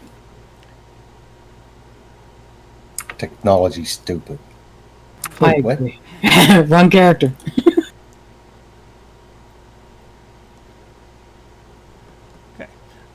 Yes, a 12 is a hit. So yeah, you bring the axe down, not quite in the head, kind of catches it to the side, bears it deep in the shoulder. Do I click there where it says damage? Yep.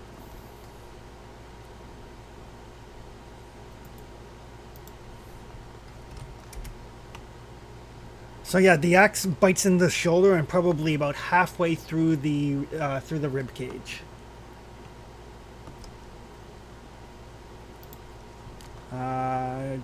Jinx, what would you like to do? Take a swing at this guy that tried to grab me. It was very rude. Okay.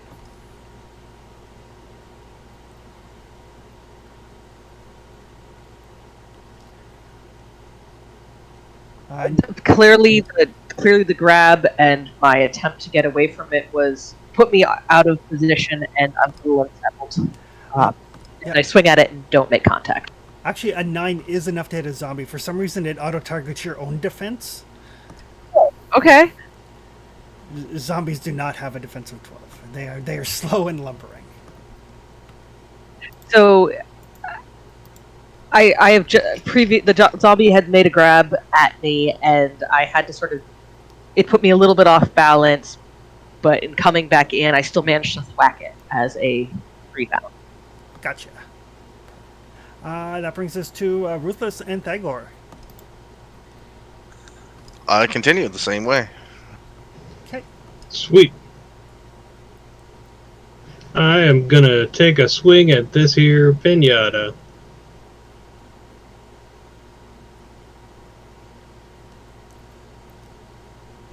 Bonk. 14 is most assuredly a hit. Bam.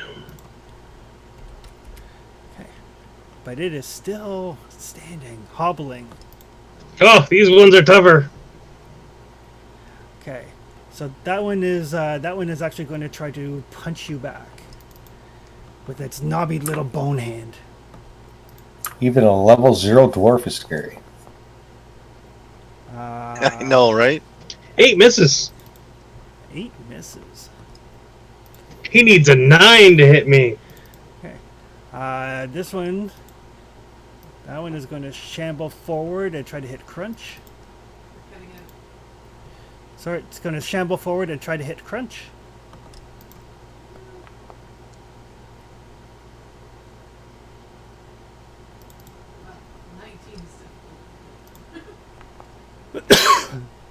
You're going to take 7 damage.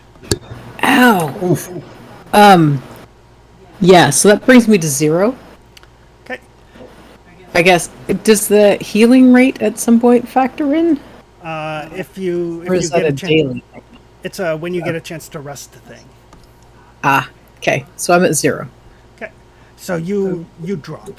So this animated corpse just like lumbers forward and just like embeds its knobby hand with great force into Crunch's abdomen and pulls out what are probably some important bits. Uh-oh. Oh shit. Crunch falls over. I think he needs that. And the zombie is going to try to grab itself a goblin for a snack.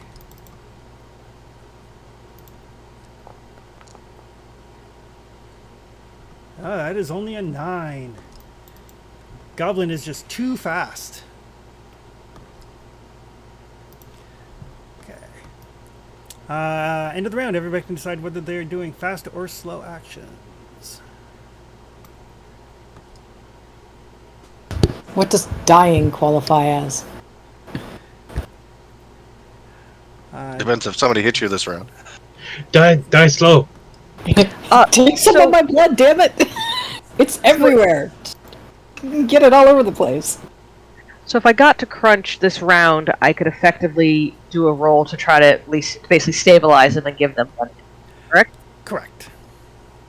So that would be a slow turn? Yes, because you have to move as well. Alright.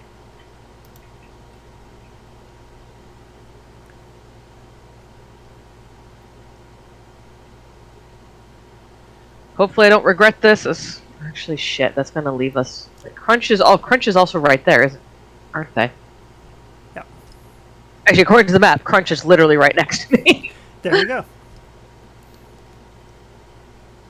I don't even know if that would be a slow turn. Okay. So no, if they're right beside you, then you can do it as a fast turn. Yes. So you are incapacitated, which means you fall prone, and you are incapacitated until your damage total is no longer equal to your health. If you take any damage while incapacitated, you will die.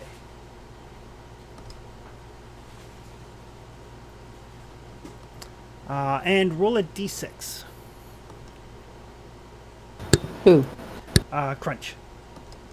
Oh. Just down below in the Yep. thing? Yep. /R space 1d6. Okay. You are not dead. You are not stabilized.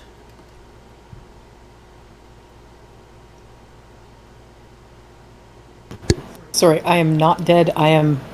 You are not dead, nor are you stabilized. Oh, okay, that's what I was checking. And you're not actually dying yet. Okay, everybody has their actions slotted in. Yet. Okay. So on fast actions, we have Bismarck, Crunch, and Jinx. Jinx's plan is like, hey, someone just fell down and is bleeding out next to me. Try to patch them up. Okay. That is an intellect roll. You do get one boon because of your medical profession. I rolled before you said boon, and I rolled a 16. Awesome. All right. So that will stabilize Crunch with 1 health. Eek. Good. Thank you. Bismarck and Crunch, what would you like to do? Crunch would like to get away from the thing that just tried to eat his face. Okay. So you are prone, so you can crawl away. Yes. I'm not sure how far away I get. Down to there? Sure. But there. Bismarck, what would you like to do?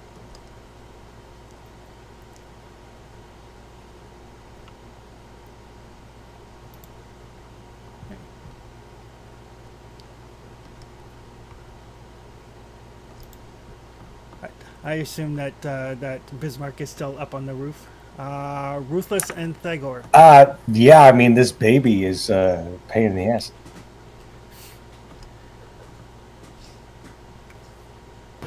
Yep. Welcome to Crunch's world. Okay. So Thagor. Don't worry, Thagor's here to hold the line.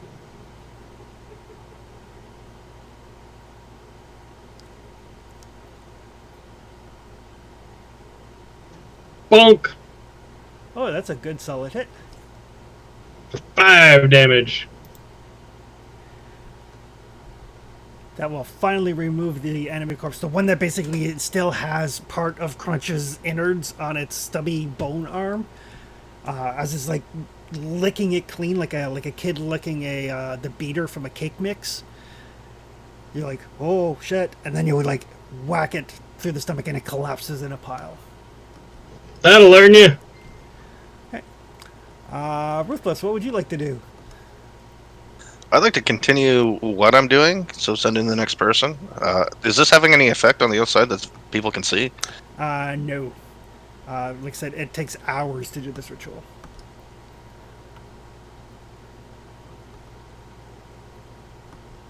You guys let me know if you want me to come down and help fight. Alright. This animated corpse is going to try to punch a dwarf.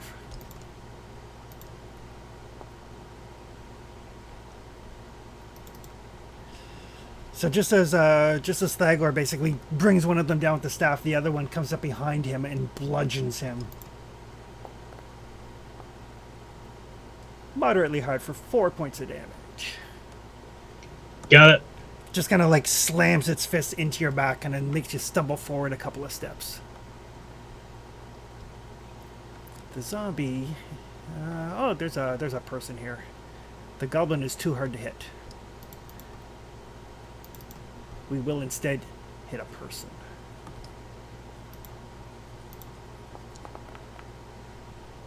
Not with that shitty roll. Wow. Alright.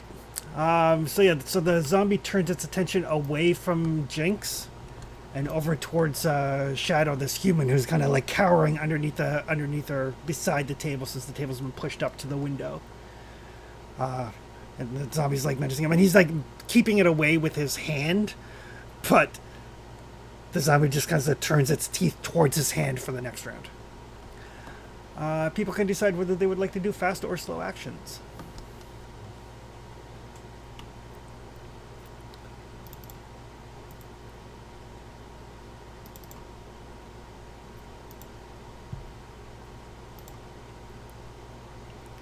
I'm going to continue what I'm doing, so slow.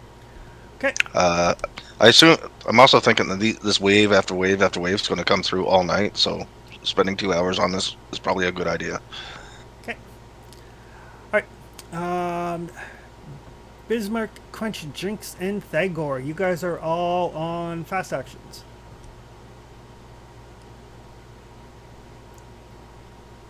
I'm happy with what I'm doing, actually. I think this is good. I'm pretty happy to attack the zombie that has turned its back to me. Okay. Where is Trevor's character? Upstairs in the idiots, or in the guy who caused all this room. Damn. Yeah. Okay. That set of brothers aren't helping much, are they? All right. It's early. So, Crunch, Jinx, and Thagor.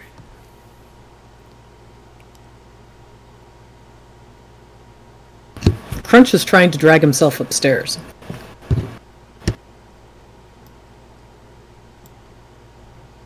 Okay. He's doing like that kind of like crawl on his elbow sort of thing. Yeah, kinda. You know, on his back, because he's trying to keep his insides on the inside, as opposed to dragging them up the rough set of stairs. Okay. Thagor's gonna make the thwacking.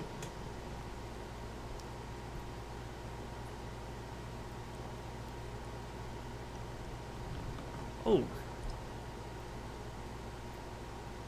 Oh, a mighty thwacking.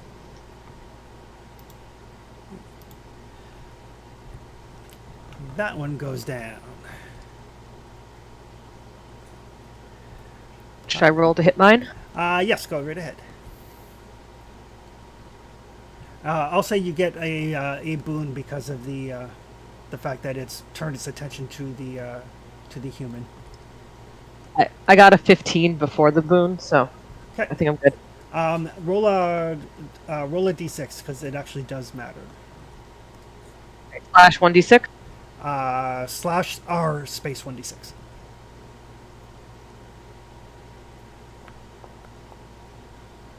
Okay, so 17. 17. Okay. All right. So you do hit it. Basically, when it comes to fighting zombies, if you get a 20 or better total, then they automatically take whatever their health is in damage. Sweet. That simulates the headshot. Very nice. Well, I'll roll my normal damage then. Yeah.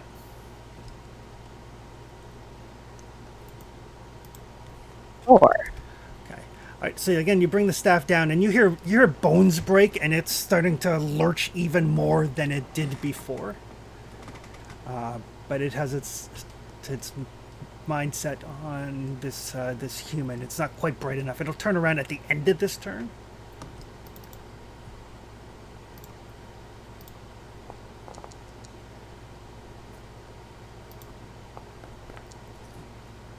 But for now, it's going to take a big old chomp out of a human.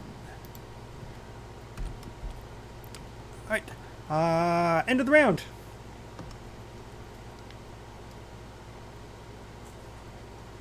And yeah, it digs its teeth deep into Shadow, the human that's cowering there, and basically bites off like 3 of his fingers. Chomp, chomp, chomp.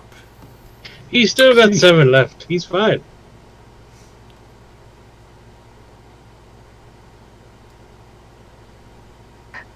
Zombies work. Is zombie a bite infection pass or something, or is it different in this world? I will let you and Ruthless, since you both have ties to religion, make intellect rolls.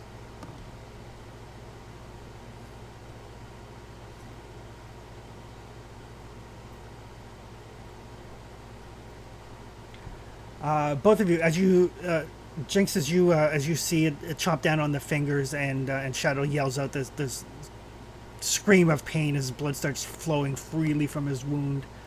And Ruthless, you come to the idea at about the same time as you realize that your friends are fighting zombies downstairs. That from what you've read, you've never actually witnessed it, but from what you've read or been taught or heard about in your respective faiths, the bite of the undead can cause undead should the person die. All right.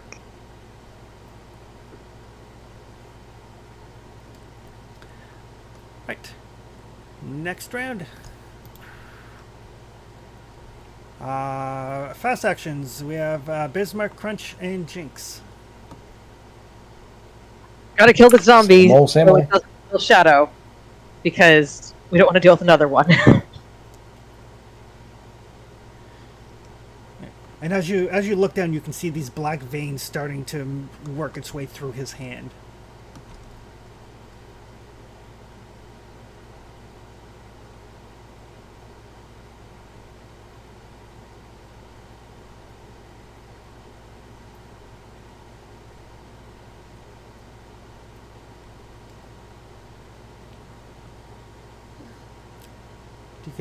You can go ahead and make your attack. I don't think anybody else is attacking. Is Crunch still making their way upstairs? Crunch is still dragging his ass upstairs, yes. Does this one also have a boon because its attention is not on me? Yes.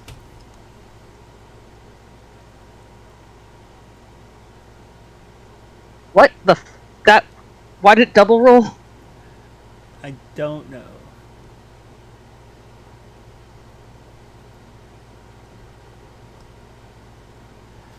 All right. So as it starts to turn its head towards you, blood streaming out of its mouth, and you watch it as it like swallows the remnants of these fingers. You just bring your staff around and catch it right in the jaw, and basically just snap its head back, and it drops.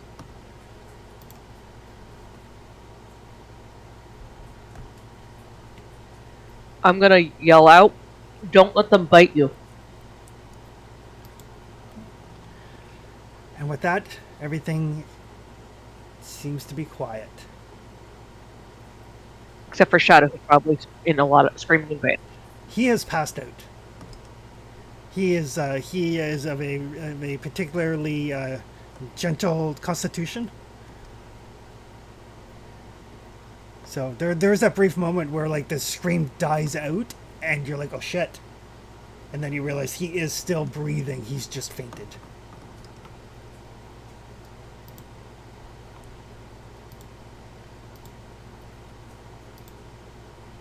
Oh dear.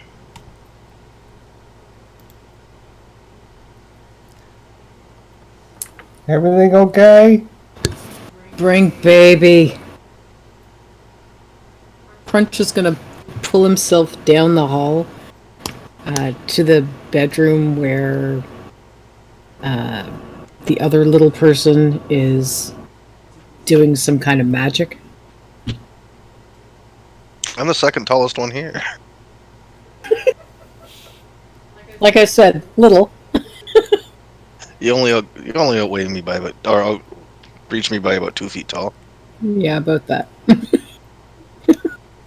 Pretty much exactly, actually.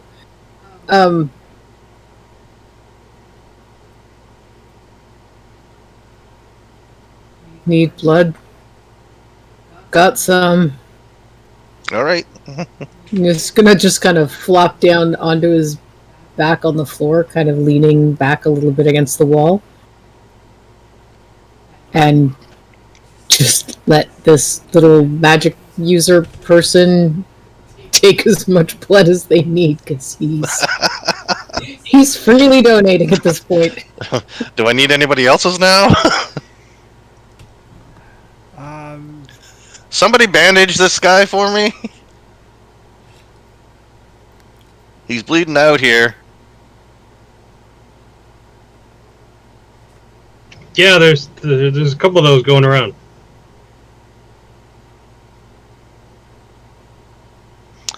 Don't let them bite you. And if they bite you, don't let them die. If they bite someone, don't let them die. Crunch looks down at himself and... It was a hand. Think I'm okay.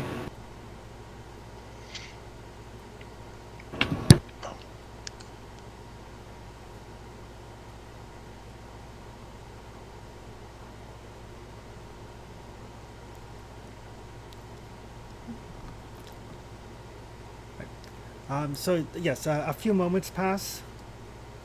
It's quiet. Bismarck, from your perch on the roof, though, you can see that there are still more coming.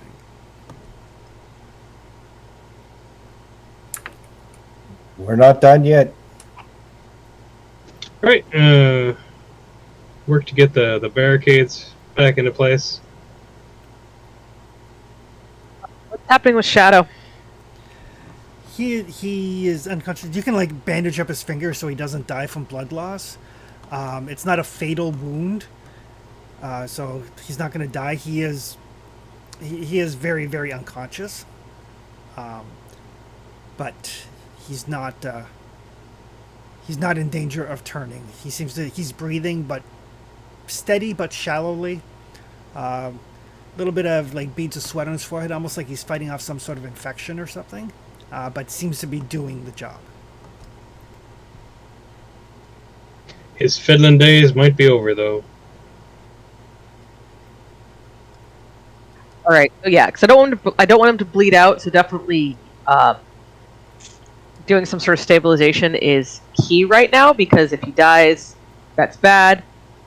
I worry that he might turn, even if he doesn't die, because he's obviously like that. Those black lines have me worried. So I kind of, if I can, I'd like to have him like maybe over by the stairs where like we can see him if he turns, but he's not in line. Like if he's next to the stairs, because then he won't be in line of any immediate zombie attacks. But I also don't want him like behind us if he turns. Gotcha. So you kind of prop him up against the stairwell. Oh, yeah, do a bandage, and then try to improve defenses. I think is the term. Okay. All right. So William and Geldo will help you. And William's like, "Oh, it's not the first time I've moved a mostly dead body." And Geldo's like, "You too, huh?" All right. And the two of them just kind of look to you guys and say, "What do you need us to do?"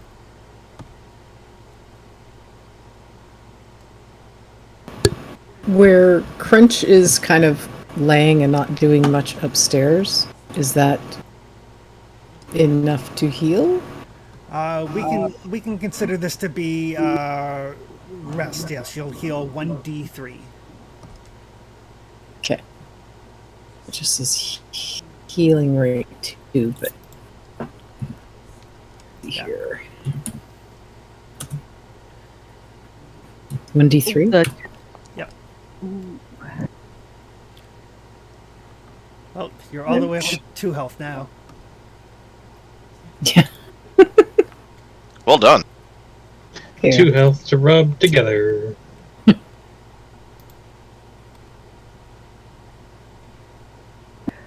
So the two said that they're looking to me for direction. I'm going to work with them to basically try to reshore up the barricades, because while they didn't necessarily hold, it was better than not having them up at all.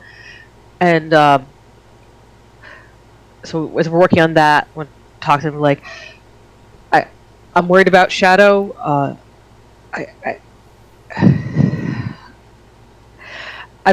We need to keep him alive, because I think he's fine as long as he's alive. But just in case, I think we need to keep him in our line of sight in case the worst happens. Okay. So Yvonne, who's the kind of prissy lady, and Oda, who is a female dwarf, will kind of sit with him and keep an eye on him just in case. Yeah, especially if they're not doing combat, it's makes sense. Yeah. So yeah, they will just kind of sit with them, make sure everything goes okay.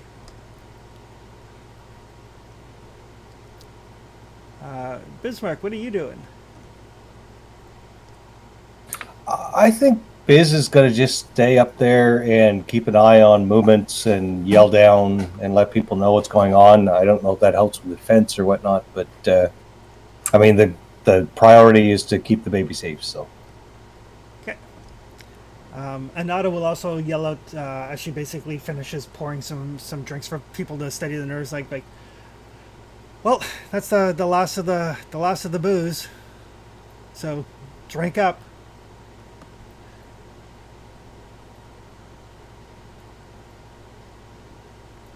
That's just downright heartbreaking. It's dire, straight down. Yeah, very sad. Like booze. It would hit you pretty hard right now, I would think. Well, there's Everything hits hard right now. we do have more in the cellar, but cellar access is outside, and saw what happened to your friend when they went to get the axe. So I'm not going outside. no, that's probably Not for the yet. best. Oh, somebody want axe? Heavy. Sure. Just so you're aware, the battle axe has a strength requirement of 11. So if you don't have an 11, you Oh, will be never attacking. mind. You'll be attacking with a bane. I apparently need to work on a strength before I can battle axe. Apparently Crunch will be holding on to it then. He'll prop it up in front of the door.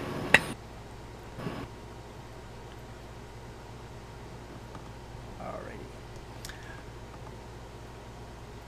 So I will get. Who else working on barricades? Jinx is. I will help if help is needed. Okay. Do you want to help or do you want to make your own roll?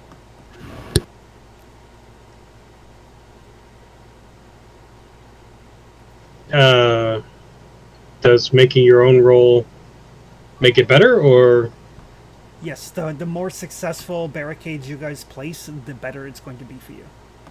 oh, okay. In that case, I will try to do my own roll. Okay. Jinx will get a boon from William continuing to help, and Thorgar will get a boon from Bismarck, basically spotting where the weak spots are. Are there any windows in the room that Ruthless and I are in upstairs? There are no windows on the second floor. Okay. And the door opens into the room or into the hallway? Into the room. And we're in the room. Ouch.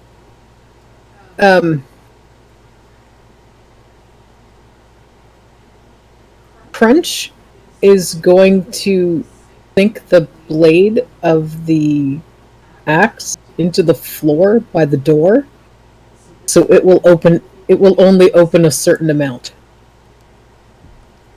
Okay. That is an excellent idea. They can stick an arm or a leg in, and that's it.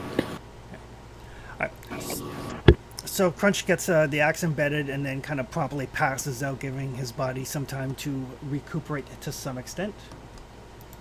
Yep, that was his big last activity for a bit, I think. Ruthless, you can make a willpower roll. And actually, before you make the roll, how many health points of blood are you donating to the ritual? And are they yours or somebody else's? I've donated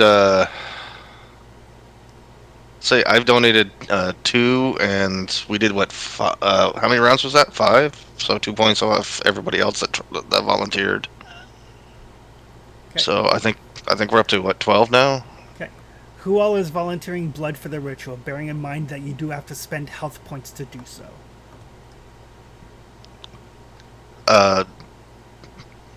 Does Crunch, because he's already bleeding all over the place. Unfortunately, if Crunch adds anything to the ritual, it will probably kill him. Well, let's leave Crunch Yeah. out of it then. How many points of blood can we scrape up off the floor? Unfortunately, that blood has been tainted. Magic is finicky. I don't think I have blood, so Damn. I mean, you might have blood, but it's probably not yours. Currently, it's contained in a baby. Very good point. later session. If that's something that if I can donate to it with all the other stuff I'm doing, Jinx will donate 2 points. So How many other bystanders would there be that hasn't donated yet? Let's see who'll donate. Consider about 5 of them all. Yep. Three of them will donate.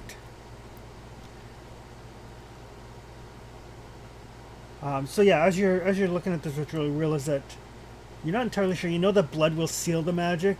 Fresh blood is definitely a component to kind of bring the darker forces of the old faith to bear.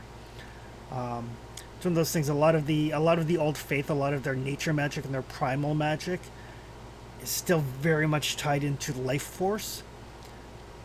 Not to the point where this ritual is minor enough that it doesn't require a sacrifice, willing or otherwise, but it does require blood to be used. You're not entirely sure how this is going to go, but that's what willpower roll is for. Oh, this should be good. Science? You do get 1 boon because you have a profession related to the old faith. Here's hoping. Do I get another boon if I add 2 more points, 2 more health of blood? No, the fact that you're using your own means you're not suffering 2 banes. Oh, okay. Wow. Whoa! I'll take that. Nice.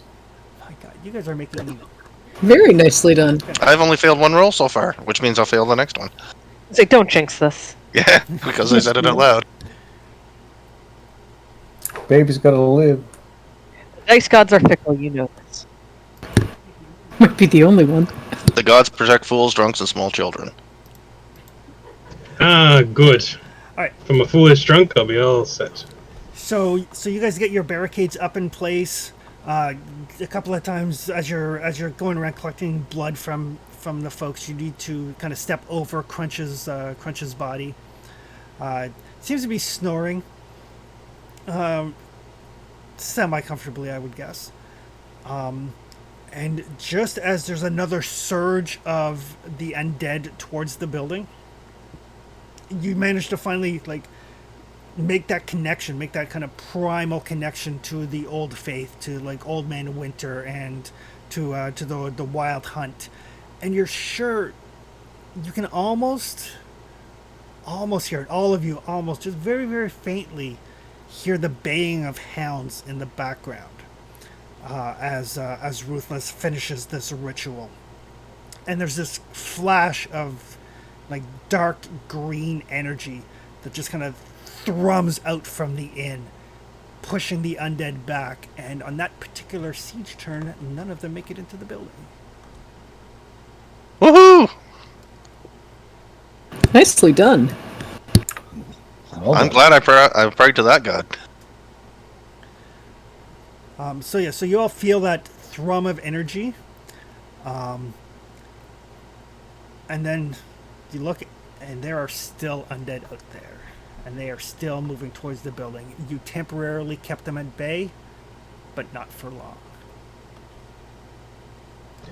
Have our barricades been broken down again, or are they? The barricades are still up. You can reinforce them if you would like, but nothing got in due to this energy that Ruthless managed to unleash. That They're sounds still good. coming, meatbags.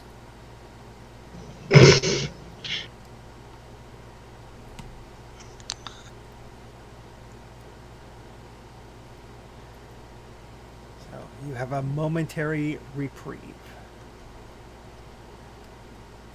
That seems to be working so far. We'll Can we keep use working on this? the barricades.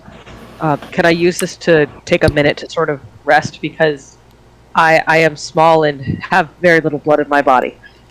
Yes. You can definitely take a bit of a breather. Do I make another healing roll? Yes, you can.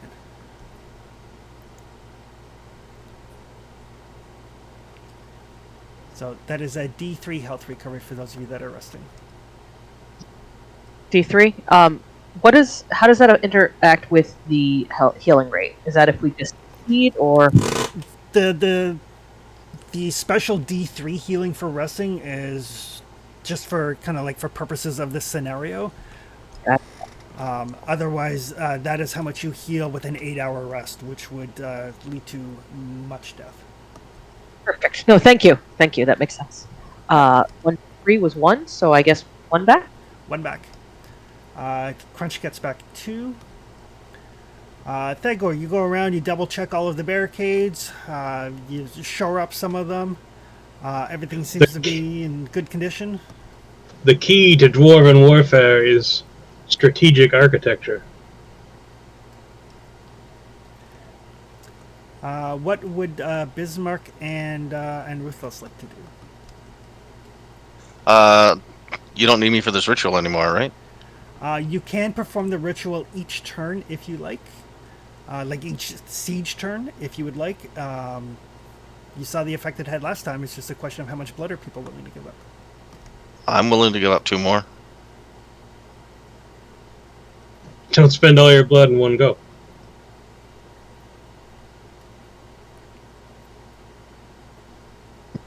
It depends on. If anybody here willing to give up more? Anybody who hasn't done it yet? I'm a little bit recovered. I can give some more. We'll keep baby safe. Crunch will give some. How much do you have, Crunch? Some. I've got 10 left, but I kind of want to save it in case zombies get in. He's got 4 No health problem. at the moment. How much does it cost per unit of blood? One. I've been using 2, but I can use 1. Basically, the more blood you provide, the stronger the ritual. You're the guy with the axe. I think we need you for fighting. Okay. Crunch will kind of slump back down against the wall. Since I'm already used 4 of my possible 9, are these peasants still volunteering? They are. All right. And let's send them as many as we possibly can then.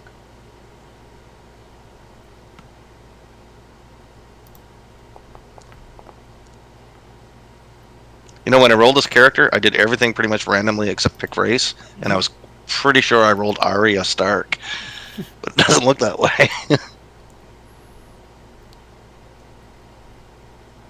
Today we say no to death. Is that what that was? Alrighty. So as everybody ponies forth some blood and Ruthless gets ready to start doing the ritual, you sit down and you get everything ready, and some of the necessary components you don't have. Oh no. What do we need? Mainly some of the dried herbs and everything that he had in the bag. They probably grow nearby. You could probably find something if somebody wants to try to go out and get some. But without those herbs, you cannot complete the ritual. I'm gonna make the run for it then. Have I used my other 2 yet already, or did I figure that out before I started bleeding myself again? No, you collect everything, you gather the blood, you have everything ready, and you sit down and you're like, shit, there's not enough. Alright, be right back, guys. Cover me. Wait, are you sneaky enough for this? I hope so. Okay. If you're sure. I ain't sure.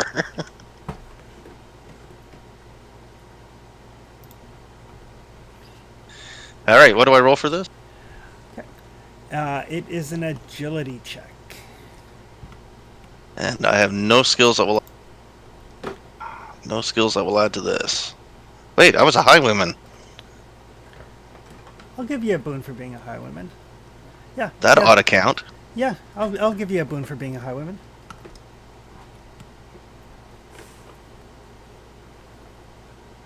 Still am a highwayman.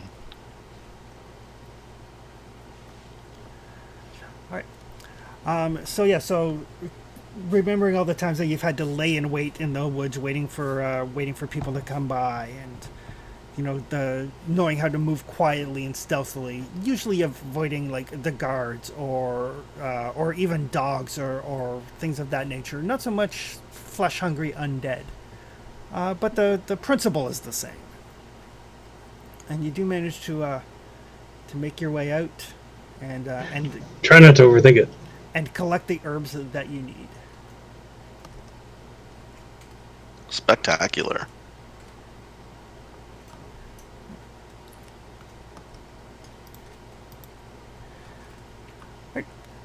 And now that you've got your herbs, you can make your willpower check. 1 boon because of the old faith. So I take my damage again. No, you've still got all the components. Oh, I said, take the 2 damage for bleeding myself. Oh, right, yes. And a boon for the components, right? You get 1 boon for the old faith. If you didn't have the components, you would not have been able to do the ritual. Man, I like this new system you got for us. You guys are rolling amazingly well. Alrighty.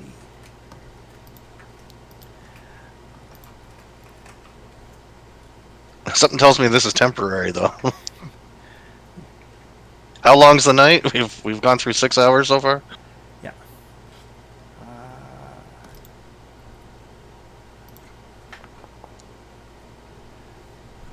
Right.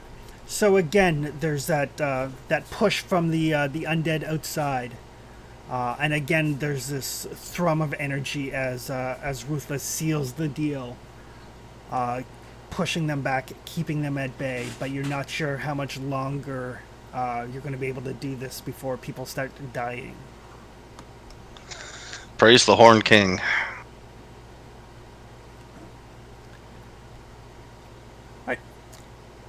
But So are we able to rest up more then?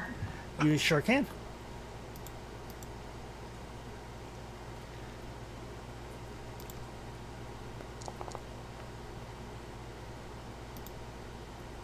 Yes. Okay.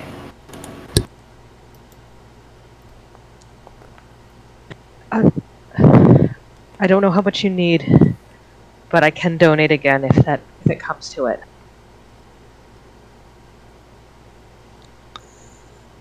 Appreciated. We'll see how it goes.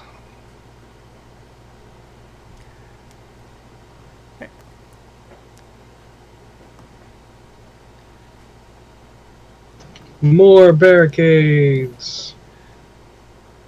Thorgar is doing what dwarves do. Crunch feels better. Gonna go back downstairs. Bismarck, from your vantage point on the roof, you can see that the sun is starting to crest the horizon. and the undead seem to be moving slightly slower. You're sure that if you can just get through a couple more hours, this undead horde will probably have stopped. Yeah, he'll send that down to the companions. Almost there. Stop bleeding. Keep bleeding. I'm not sure.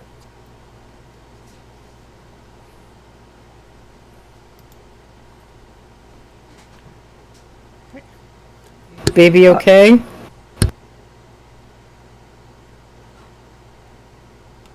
I think so.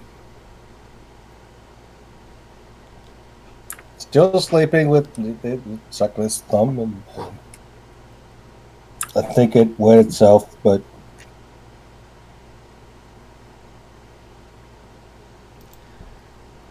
I'm new. I don't rust. It's fine. It's okay. So did Shadow.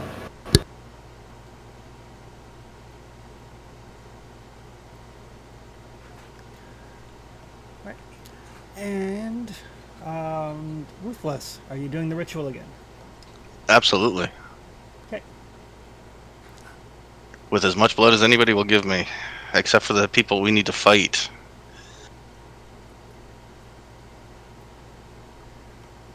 Okay.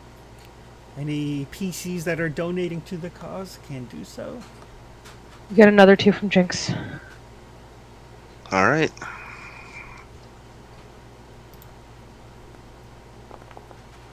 Thanks for very good healing rolls. Yeah, I don't get to heal, so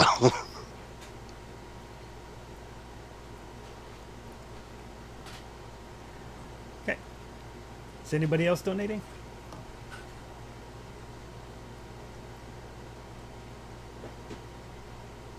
How much do you need for one round? Or does it just vary? The more I've been taking the more the better. So I've been taking 2 from everybody. And it's 1 or 2 points of damage per unit of blood. One. Basically, every point of damage donated to the ritual increases the potency of the ritual. Okay. All right, you can have 2 from Thagor. Crunch will contribute 2 as well. Okay. Still don't have blood.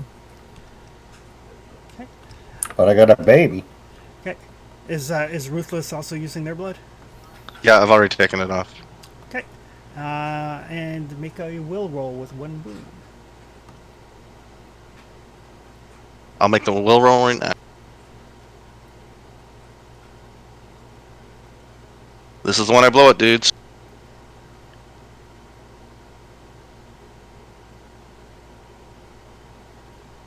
You got Oh no, that was awesome. That was close.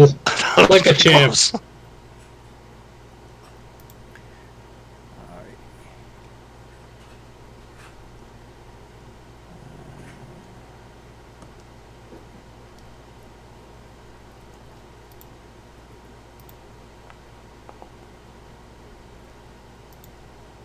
Alright, so taking into account the ritual.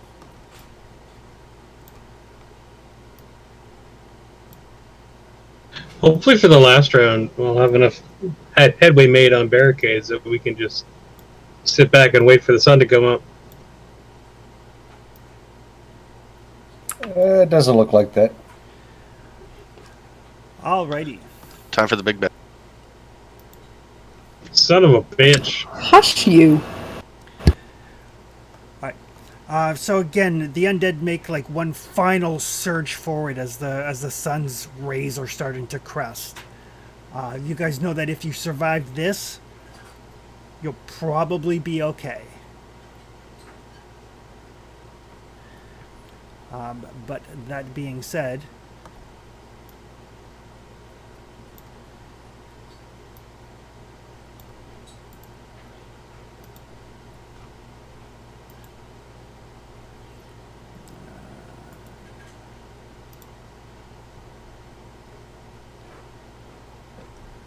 everybody can decide if they would like to be fast or slow. Is moving downstairs going to take any part of my action, or is he just going to go downstairs? It would be a move action to get downstairs. Why are we outside? Just to simulate the fact that you guys are upstairs. Okay. Okay, so I'm going to go slow because I have to come downstairs to help fight.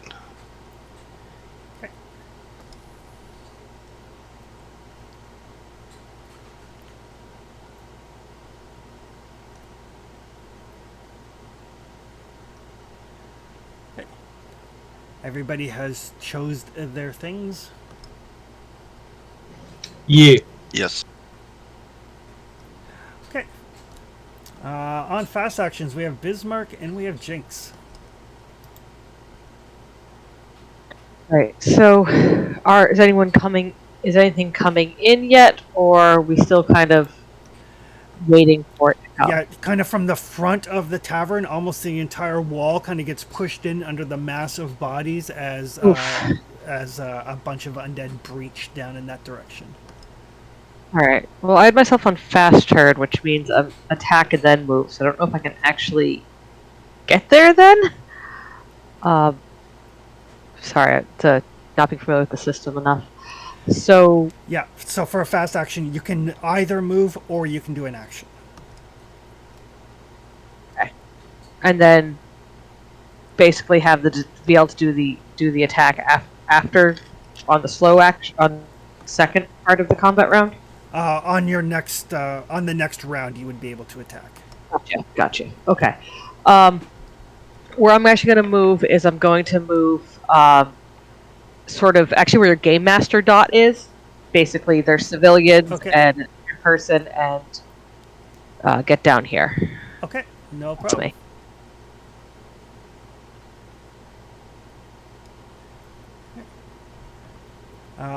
Bismarck, what are you doing as you see the undead horde breach the walls?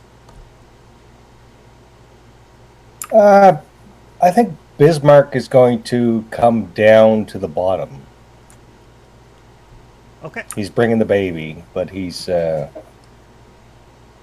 obviously going to try to protect it. But Okay.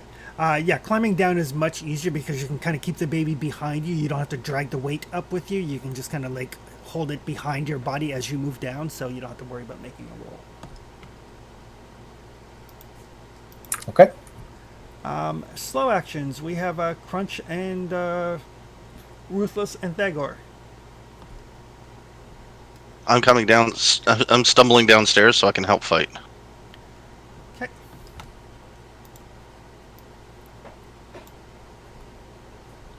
Crunch is doing the same. Bringing the axe with him.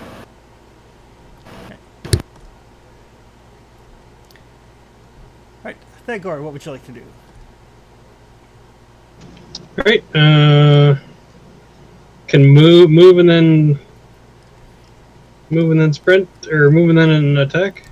Yes, if you're doing a slow, you get to do both things. How do I know how much 8 movement will get me? Just use the measuring stick every... Yep, just like that. Oh, okay.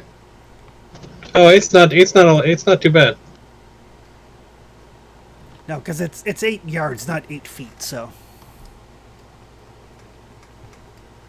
Alright. Thwack! Oh, mighty thwacker. Don't fail me now.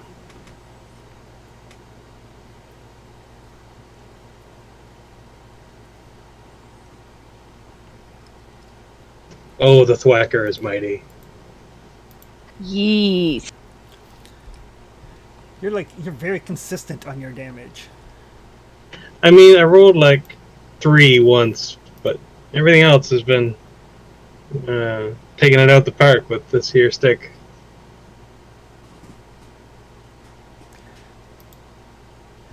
Well, that animated corpse is going to try to hit you back.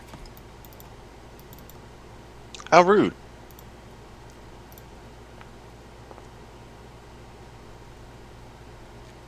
No! Denied.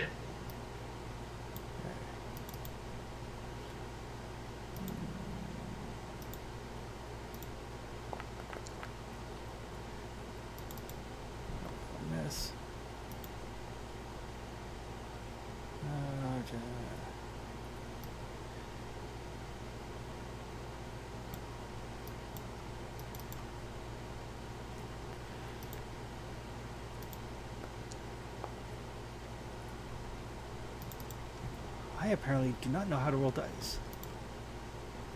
I mean, I think you're familiar with the procedure. We are relieved by your numbers, though. Or lack thereof.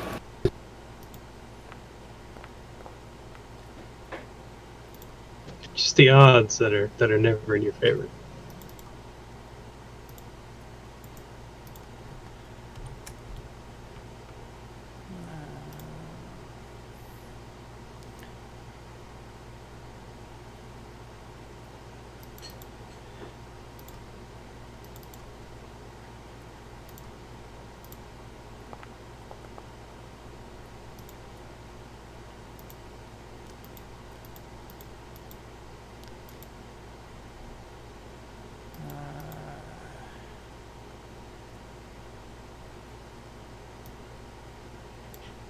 Lurch.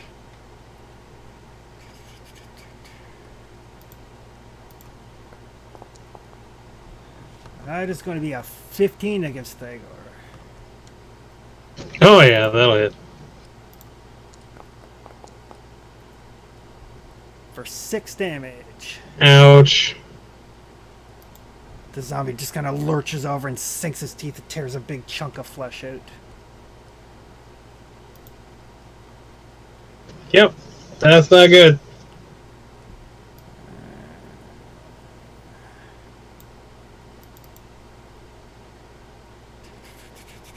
That one is going to try to grab Crunch. 15 against your strength. Oh, sorry, against your... Yeah. Against your... Yes. Defense. Nope, it's against agility. Yeah, No. my agility's only a 10. So the other zombie kind of lurches forward with its arms and grabs hold of you, squeezing you for 2 points of damage and getting ready to bite you. Ah! That is the end of the round. Everybody can decide whether they're doing fast or slow actions. No attack for me? You guys had to get from the room and then down the stairs, so it took you basically Okay. had to run. So we're there now, eh?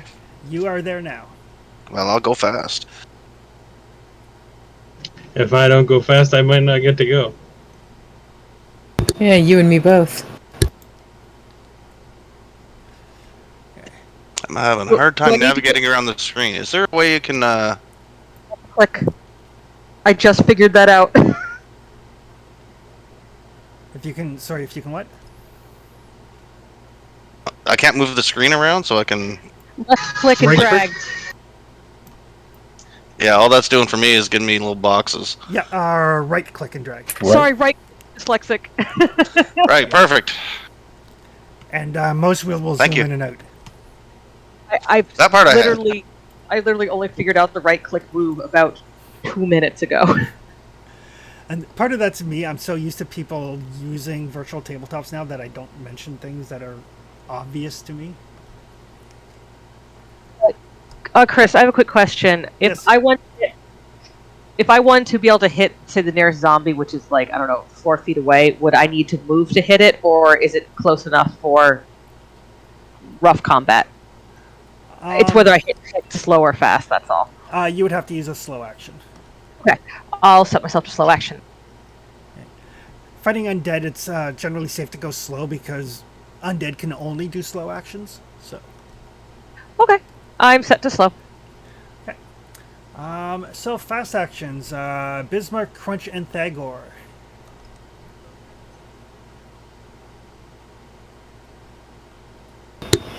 Yeah, Crunch is going to try to shove off the thing that is trying to grip him tight. He does not like this snuggle moment at all.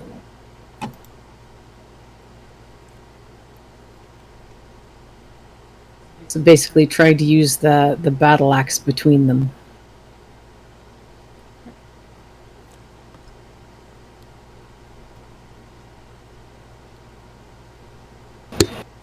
Finally rolled well.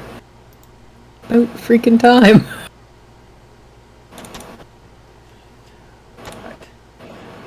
So you push the zombie back slightly. Thagor. Alright. Go, mighty thwacker. Oh no. The thwacking's over. Oh no. Oh, Getting tired. It's getting dark. You can move if you like, but they may get attacks of opportunity on you. We'll pass on the opportunity attacks.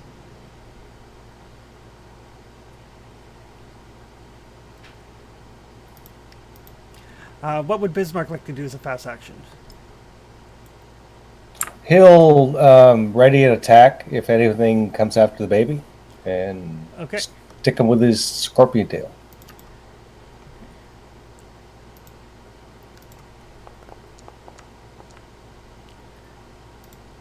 Oh no. Slow actions. We have Jinx. We have Ruthless.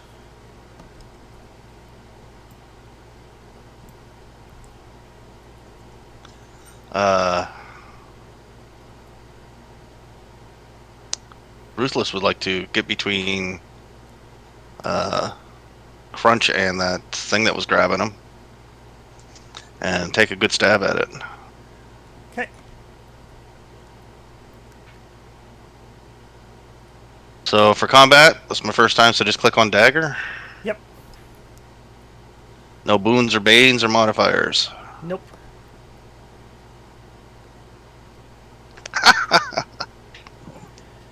Nice. It's a good solid hit. Slipping in between. Yeah, of 1d3. Yeah, in between the zombie's ribs. It's easier when you can see them. Why did I roll a d6? Because it's a D6, but it goes 1, 2, 3, 1, 2, 3. Oh, okay, cool. All right. So 1 point is 1 point, though. 1 point is 1 point. Jinx. Maybe you said I can step forward and swing since You I sure- had on Yep. taking a swing.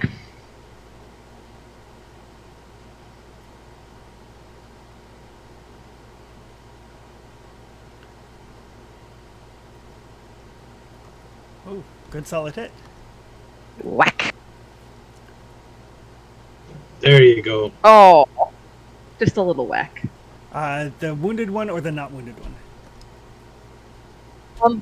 I'm swinging a stick. I'm gonna go with the whatever one is on the outside here, directly in front of me.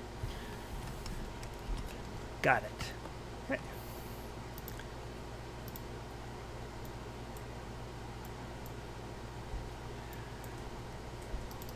Well, this animated corpse here is going to take an opportunity to punch its fist at Ruthless. Rotro, Ruby. But it swings. It's trying to hit you with its fist that is no longer there, and it completely misjudges. Woohoo! The zombie is going to try to grab a goblin.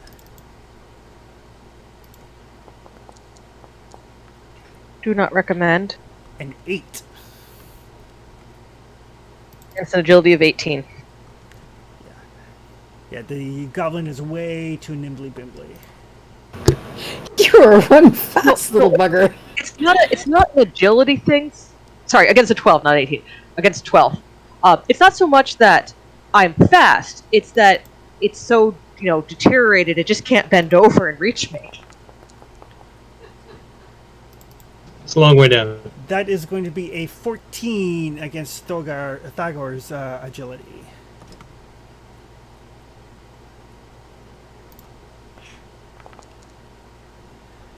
So the zombie reaches forward and grabs Thagor, crushing him for 3 points of damage. I'm down. And is going to get ready to sink its jaws into you. Ananda. Yeah, zombie hugs really suck. Critical hit is hit.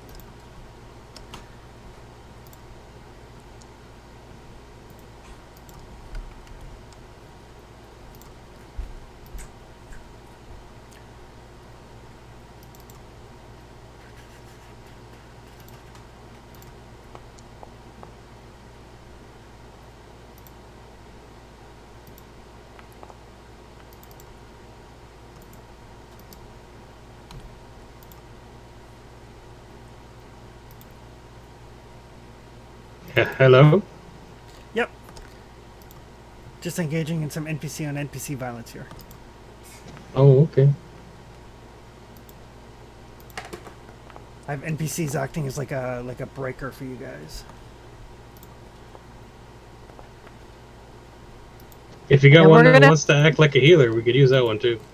And then we're gonna have to kill the NPCs because they're gonna get bitten and turned.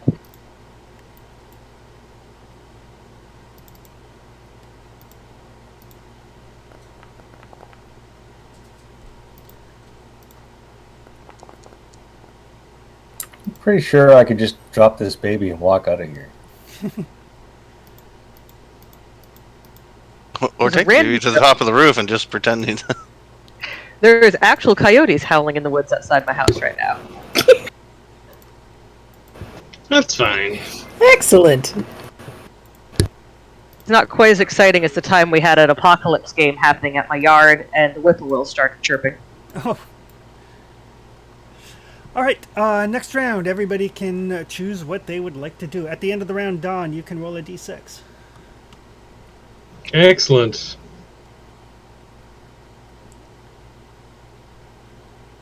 I'm going fast this time. Ah, good.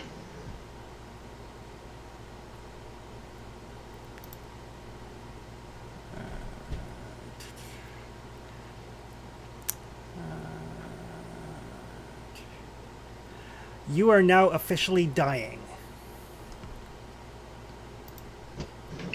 Good. That doesn't sound like a good. All right. Bismarck, Crunch, Ruthless, and Thagor.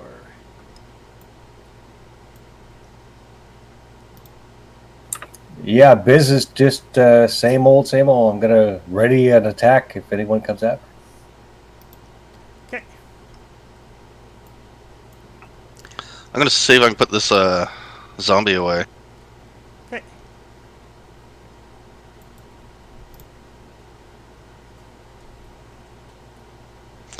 It was bound to happen. The tides have turned. Crunch. Crunch is going to swing his axe at the nearest zombie. Okay.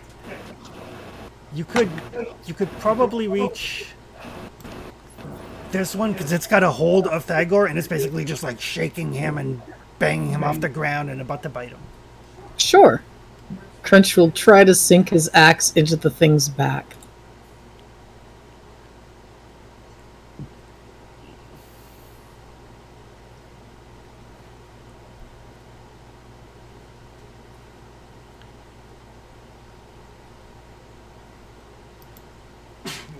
We're all gonna die. I think so. This is starting to look kind of dire. Jinx, you're up. So I kind of want to heal my friend, but I'm also surrounded by zombies, so I think I need to do a swings.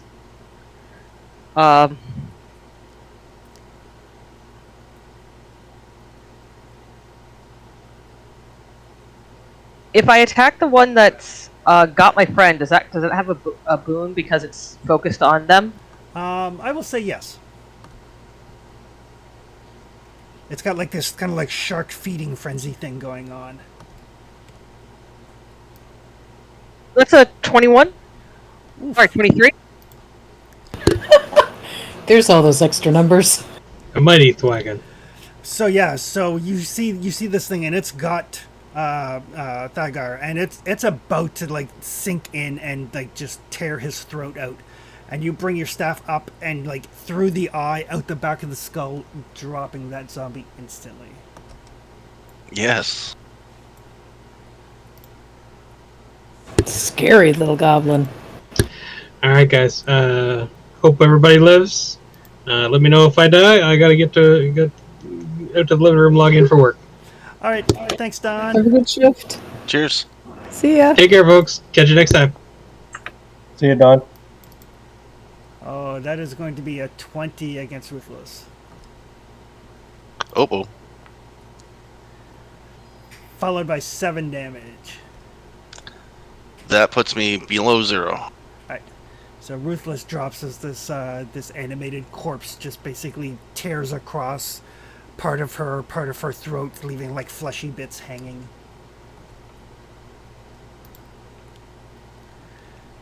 The one remaining zombie is going to try to grab a goblin.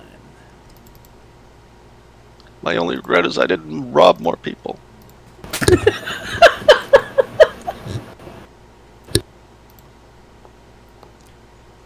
If I live, I'll rob some people in your name. That is going to be just 1 damage to Jinx as the zombie grabs you. Okay. Not over here. Not gonna go well.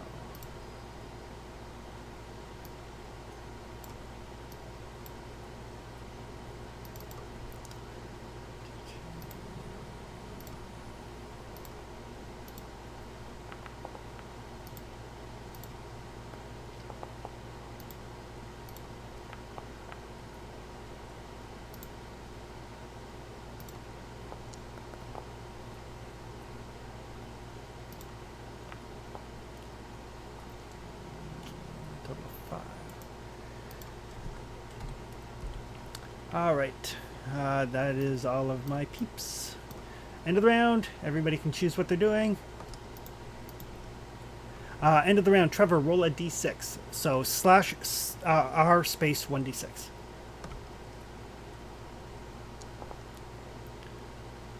Ooh. Yeah. Wow.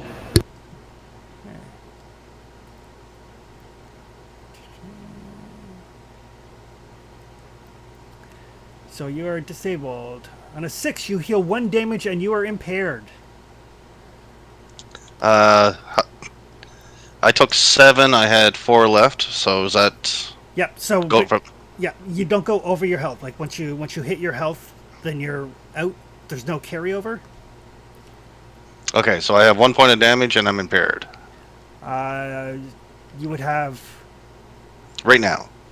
yeah. I rolled a 6, so I have 1 hit point, but I can't do anything Yes. this round. Uh, Okay, well I'm playing dead. let's see here. So yeah, I believe impaired is you do things with a boon or with a bane. Oh, okay. Well then I'm not playing dead. Yeah.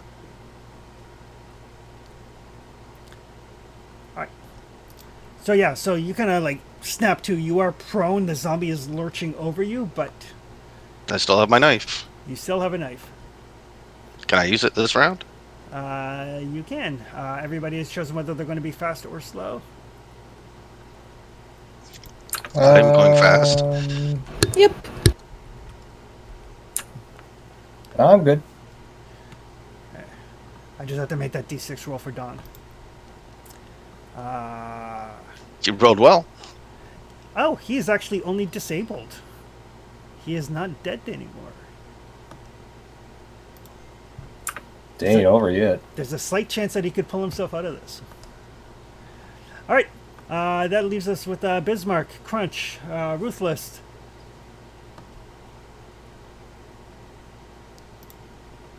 Starting to think it's time to for Bismarck to start killing some things. He.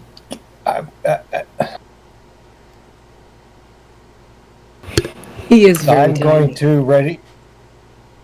I'm going to ready an action in case anyone comes after him. Okay. I'm going to try to attack that thing that's standing over me Okay. with a bane, right? Yes, you do have Bane because you're impaired. How do I add the Bane? Um, -1? -1.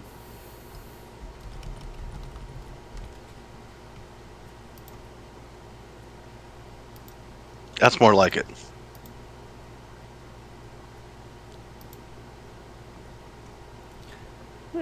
So yeah, you manage to kind of roll over, and you still got the knife in your hand, and your eyes flare open, and you jab that knife upwards. Go ahead and roll some damage.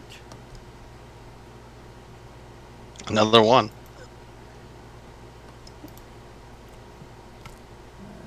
This is the one that's been chopped half into liver, hasn't it? It is like you drive that knife deep into it. It kind of lurches forward, but you can see it's still trying to get you. But the life is almost out of its eyes. Crunch. Crunch is gonna swing his axe at the closest one. That would be the one standing over me, I believe. Yeah, I think so. yeah. I would say you would have to take a slow action, but you'll still go before they do. So. Okay. Well, I'm prone. You can just step right over me. Anybody else have a fast action? No. Oh. So- Okay then. So yeah, you kind of step over Ruthless's body. No hit, magic lady.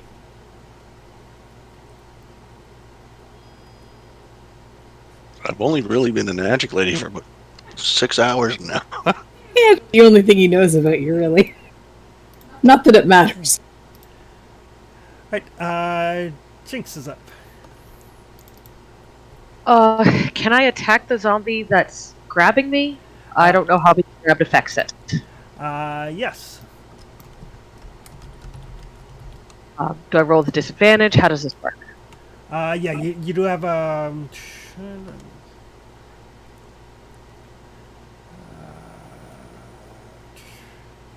Bane for being held? yes. Alright.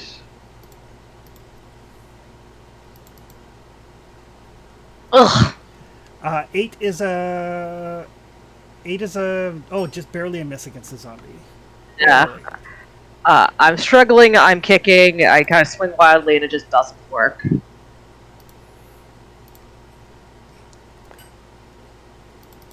Oh, my NPCs are about to go down.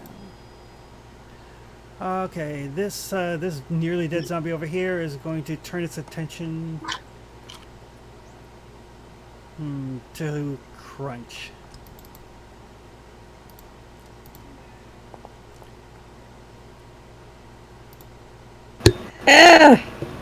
Not again. Damn. Oh, Oh, God. God. For 7 damage. Okay, so that takes me to -5. It tops out at your health. Good. It's one of those things in this game you actually count your It damage. most definitely tops up. Yeah, you count your damage up because there are spells and stuff that will reduce your health, and that way it's just easier. Well, at least we stopped like 3 waves of this stuff. Oh, it already has you grabbed. It is going to bite instead. I already rolled that. So that is going to be 2 damage as it continues to squeeze Jinx. Ugh.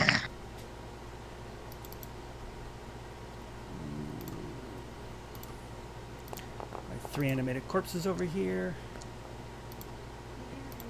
I am hurting. Yeah, NPC others.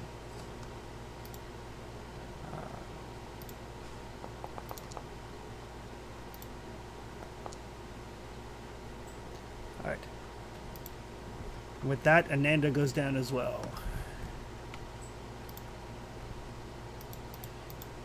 But that brings us to the next round. I'm gonna kill this thing yet. We're going to keep fighting here? What else can we do? I'm gonna bleed. Yeah, exactly. It was like, I mean, there's Oh. half the party's down. Right. I mean, the Giverson brothers could probably make it out, but I don't know about everybody else. I need to roll a d6 at the end of the round. Oh, God. Alright. This would be bad.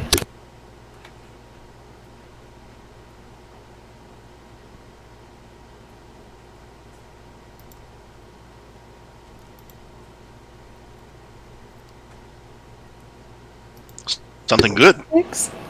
You're up and can fight too. Yes. Well, prone but can fight. Fate smiles upon you. You heal 1 damage, are impaired for 1 minute. That's like 6 rounds, right?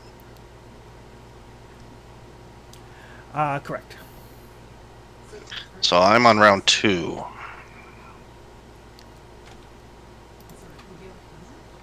One. You have 1 health. No, I said I'm on round 2 of being impaired. Yep.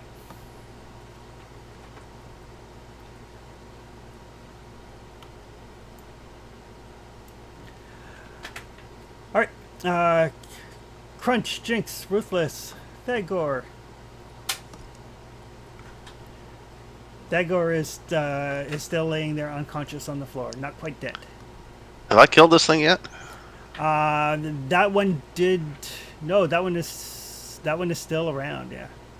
No, I just rolled the dice. If he has 1 point Oh. left, I can't knock him. Gotcha. Yes. Yeah. So with the final thrust, you put the knife in and you twist, and a bunch of like ichor and innards kind of falls out of it, and it kind of slumps over dead.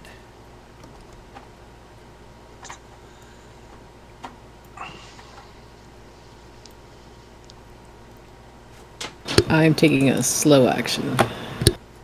Okay. Jinx, what would you like to do? I'm still held by this zombie. You are. Gonna try to, I guess, whack at it. I don't think I'm strong enough to get out of it. You can breaking free. It's your choice of strength or agility. Oh. Okay. With agility, I have a chance. So do an agility roll. Yes. Jesus Christ. Nope. How many of these are left? 4. Far, far too many. Bismarck, slow actions. So movement is Hellfire. I got to use a measuring tape. What's your move?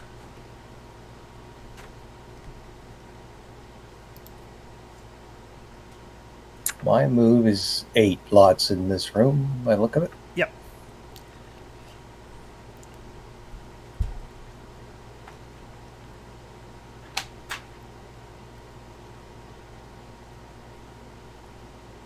How do I turn off the measuring tape? Just click. You see up the top. There's like a little meeple, and yep, there you go. Incidentally, if you're measuring movement, All right, so I'm gonna run over. I'm gonna. sorry. If you're measuring movement, if you just hit the space bar, it will actually move you along the line. Oh, good. I'll move over here and try to stab this zombie that's eating the goblin. Okay. You do have a boon because of the fact that it is trying to eat the goblin.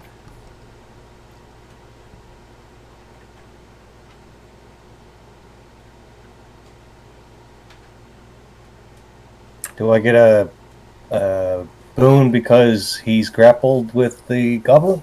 You do, yes.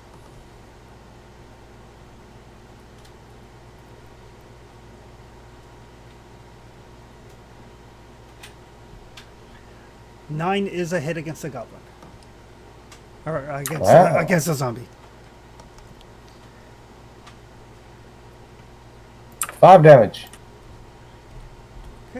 So yeah, so as it's trying to eat Jinx and she's struggling to escape, you come up and you like swing and put that tail stinger, like in the back where a kidney would be. It would probably be a really good shot if the thing cared.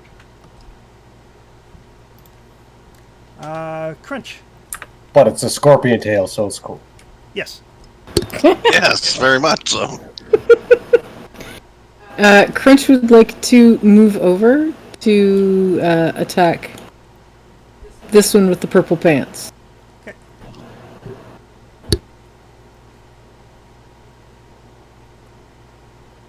Crunch, mind you, looks almost as bad as they do. And has for hours.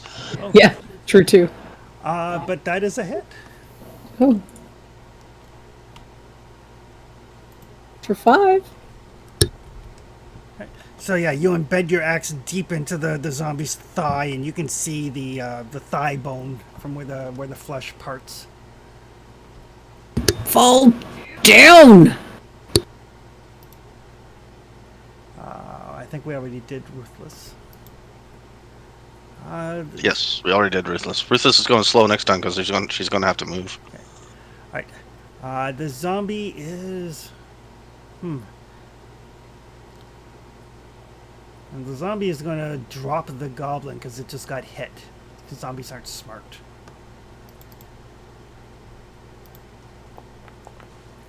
And it's going to it's going to drop the goblin and kind of spin around and try to grab the thing that hit it last, but only roll a 7.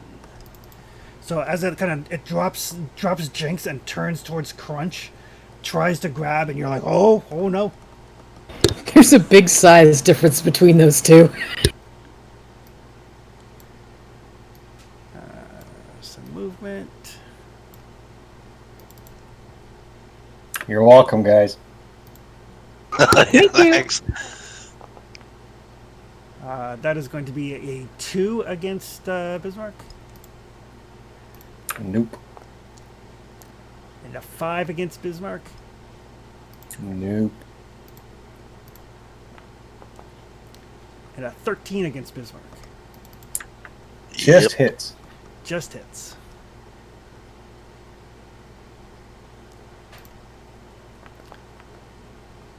For 4 damage as it brings its fist down, and one of them finally cracks through the carapace. That is the end of the round. And you guys can decide whether you need to be fast or slow. Well, I'm going back to slow because I need to move now, right? Yeah.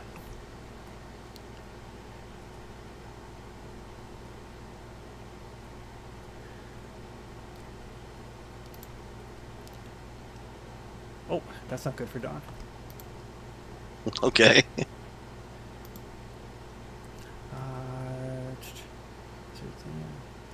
He is back to starting to die.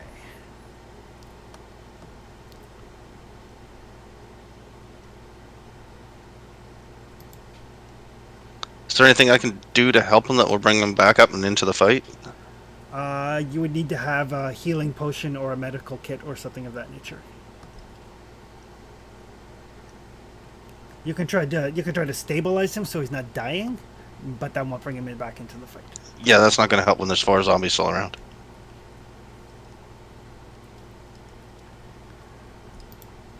Alrighty, all of the PCs get to go.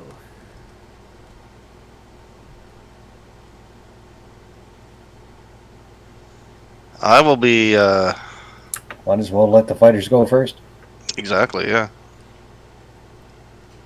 Crunch is going to try to swing into that purple panted zombie again.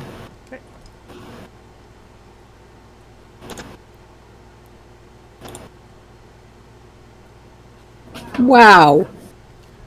Ooh. -2. Oh no. Alright, so you go to swing and your weapon is just slick with blood, mainly your own, and it goes flying Sadly. way over here. At least you know where you're moving to next time. Yep. Looks Hey, like. you didn't really move from your action, so now you can go chase it. Or are we still prone because of so much damage? No, I believe you would have gotten up with your movement. Okay. The rest of you.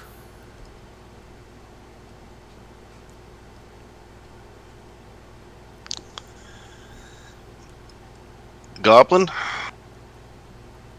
All right. So the people next to me are any of them clearly dying, like out, or is everyone moving? Thagor is breathing very shallowly and coughing up a lot of blood.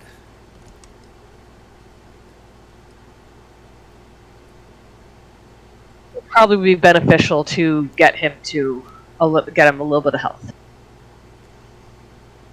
If he can fight. Otherwise, there's no point because there's 4 zombies left, Yeah. and only one of them's wounded. It's wounded pretty Right. bad, but there's only one wounded. All right. I'm gonna take a swing at the one that's in reach because it's also in range of, the other fighters, and if I can kill it and keep the person next to me alive, we have a chance of healing him. Gotcha.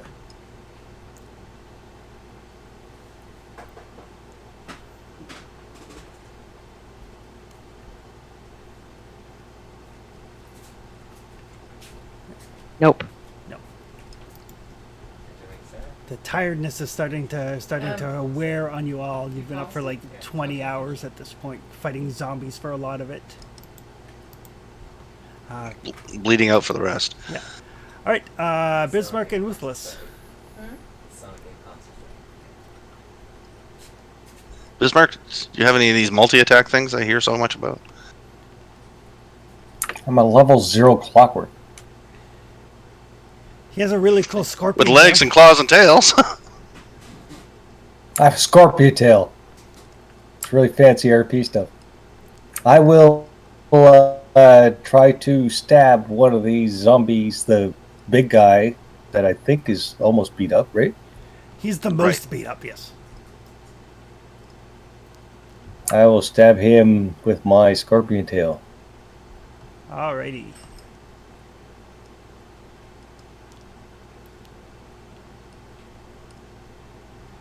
That's a hit.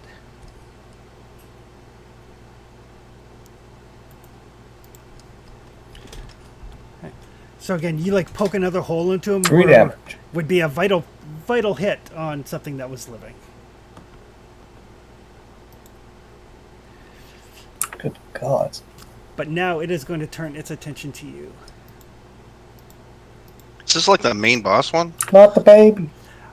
No, zombies have a decent amount of health. The trick with a zombie is if you roll high enough, it's a head hit, and it automatically does their health and damage. If I roll high enough. Yeah. Which I can't do because I have a Bane. That is going to be a 12 against Bismarck's agility. Defense? Agility. It's grabbing. Oh yeah, that's a lot. Yeah. The zombie's tactic seems to be grab and then rend and bite. Only 1 point of damage. It can't quite crush that metal exoskeleton.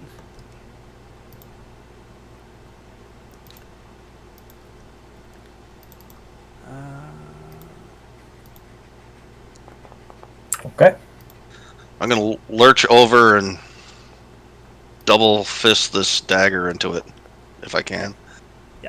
Just my animated corpses here. One of them is going to hit Bismarck.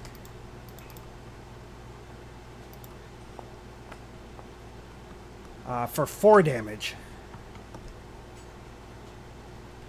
And now it is a new round. I don't think I've gone yet. Brings me to 0. Did you not? Oh, maybe you didn't go that turn. Okay. So at 0, you become incapacitated, which means your key stops turning.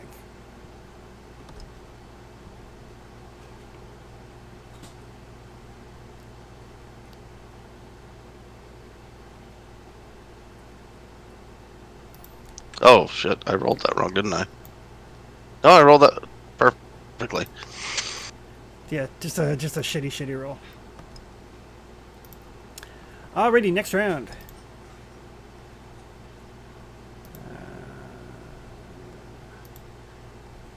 So incapacitated, that means Tony does his d6.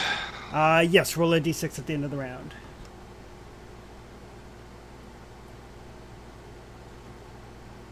I like the mechanics of this game. Okay. So you are still incapacitated.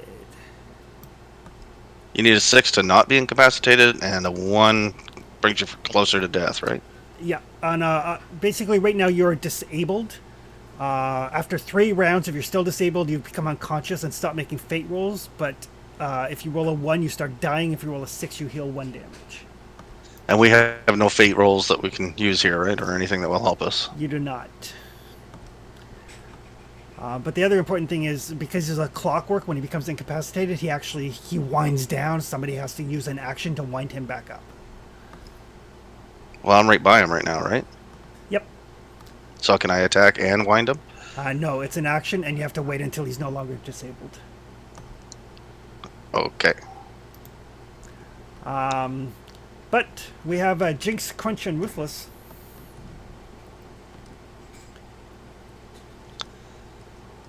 Crunch, you want to grab this one first so I can... Or Jinx? If we kill this thing now, I can work on the next guy.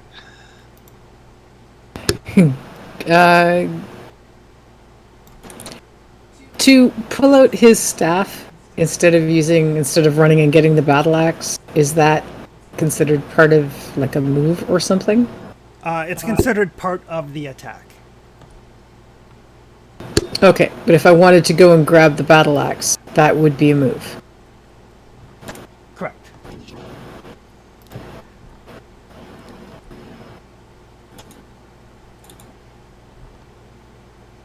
Yeah, it's only 1 point of difference. He will swing his staff out and take a swing at it, the one that the magic lady told him to hit. Okay. He will swing at that one with his staff.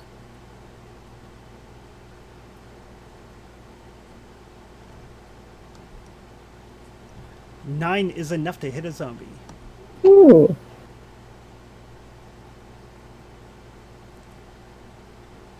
Will give it a headache. It's been taking quite the beating, though. Yeah, you whack it, and it rocks back a little bit, and then it just kind of like goes forward, lurches, and you swear almost smiles at you. Ah, creepy!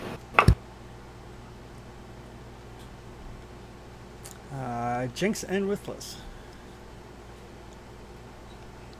Trying to hit this thing away from me, I guess, because it's right.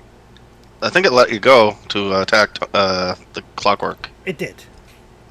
It's still right there and the only one in range. Yeah. So Yeah, please kill that one. It's scarier looking than the other three. finally, wait, was it a situation where it have gotten a boon? No, it doesn't have anybody else grabbed. Fair enough. Hey, sometimes when they're paying other attention. Absolutely. So hitting a 20. All right, let me roll some damage. 3. All right, so with a mighty swing, you kind of like knock its legs out from under it, and then you bring the staff around and smash its face in, and then you hit it again, and then you hit it again, and then you hit it again. Yes. I'm panting a bit at the end of that. Make it dead. Can you have more than one Bane against you? Oh yes. And it's just the highest die applies. They don't get added together. Alright, so my thought is to run over, grab that battle axe, and throw my dagger at one of these guys. And then use the battle axe after this. So I already have one Bane against me. What's the Bane of using the battle axe? What's your strength? 9.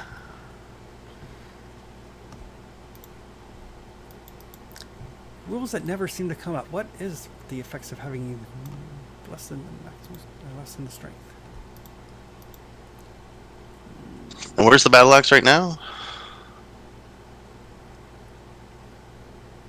It's just between the blonde in the corset and the gold X. Gold cross. So, just between those two. Yeah, it's here. You Right only, up there. you only have to like take a step and you can pick it up. That's not a problem. I'll say it's just one Bane for using the axe if you don't have enough strength. Okay. So I already have one Bane against me, so how will I roll this? Now, I'm not doing it yet. This time I'm throwing my dagger, right? Yep.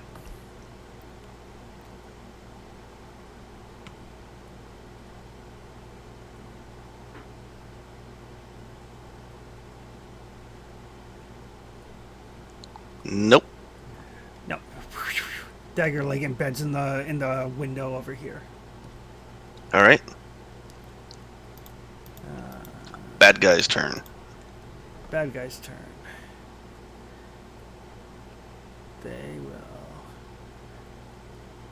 They will try to gnaw on Bismarck, but find that they can't. And then move. So basically, they use one action as they try to gnaw on him, but they realize that they can't. And then they will move out towards fleshy people. All right. I'll move. Well, it doesn't matter if we move fast or not now, right? You guys are faster than them, so. Tony, roll a d6 at the end of the round.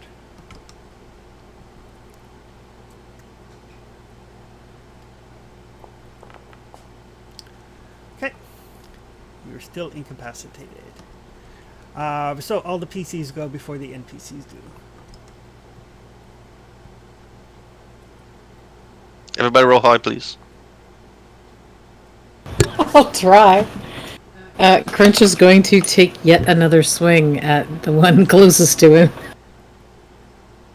At least it's a new one. And he's just, every time he tries to take a swing, he's just like, die! Die!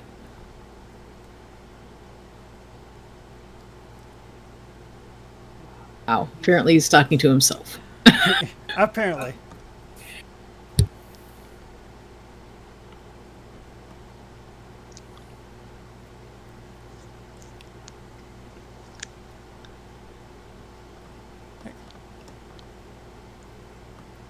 Jinx and Ruthless can make their rolls. Right. Looks like I got 2 right there. I'm just gonna take a swing. Oh. I guess it's the one that's to the right of my character. No. The other one that's in, yes, that one. The other one that's in Baby Grab. Okay.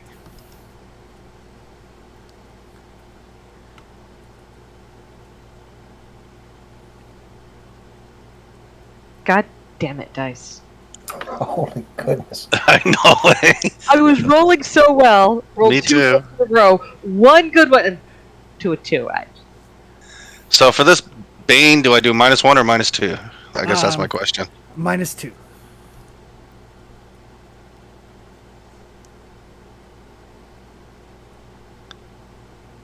Whoa.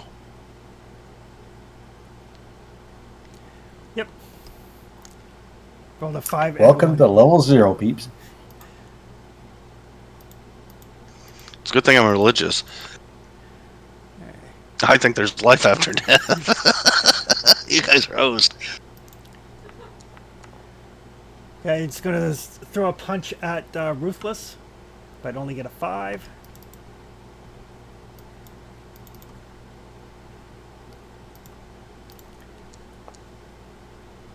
That is going to connect with Jinx, though.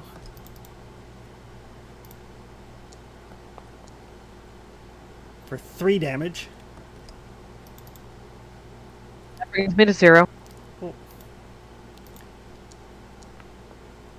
And that is So going to be on a 14 against Crunch. Oh yeah, that connects. For another 7 damage. Oh, and he's back down to 0 health. Alright. So Ruthless, you see the other 3 members of your other 4 members of your little group all down. Everybody's down and there's 3 zombies left? Everybody's down but you. And I have 1 point and then and there's 3 zombies left. And everybody can roll a d6 at the end of the turn. Everybody? Or everybody but me? But there's a baby. Yeah, I was just thinking I'm grabbing this baby and get the hell out of here. Yeah, everybody except for Ruthless.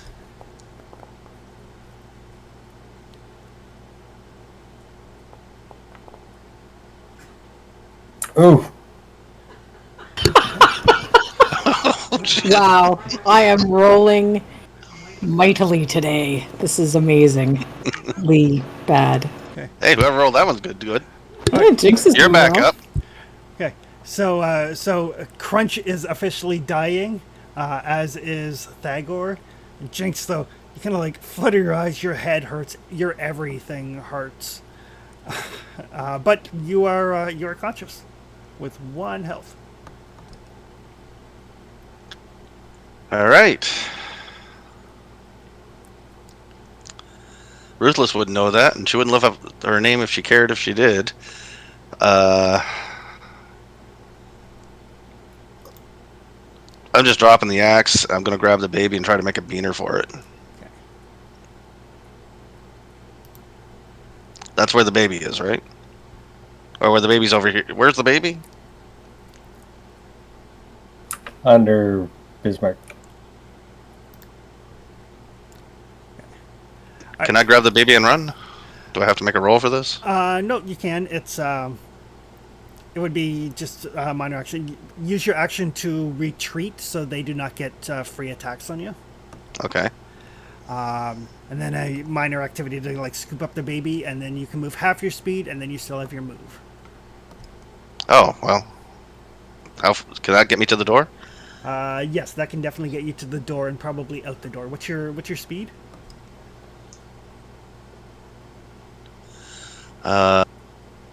Character, speed. Where's speed? Speed is 10. So yes, so that can get you 15 meters. So it's or 15 yards. So that's a sizable thing. Any chance I can, once I'm outside, can I grab the knife that's sticking through that into the window pane? Yes, you can do up to 2 minor activities. So. Okay. So I'm actually. Yeah, book it. It's fine. Yeah, I'm booking it. Sorry, guys. Okay. All right. What happens? So Jinx, you kind of. If it weren't for the baby, I'd stay. There's a reason they call the player's handbook a victim's guide. Jinx, you kind of flutter, your eyes flutter open. You barely see Ruthless snatch up the baby and book it for the door. I think she's AFK for a sec. Oh.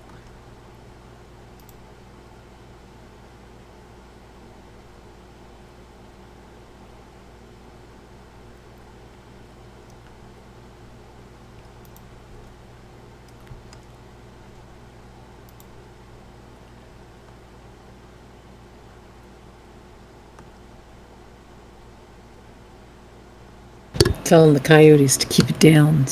Just get a game going on.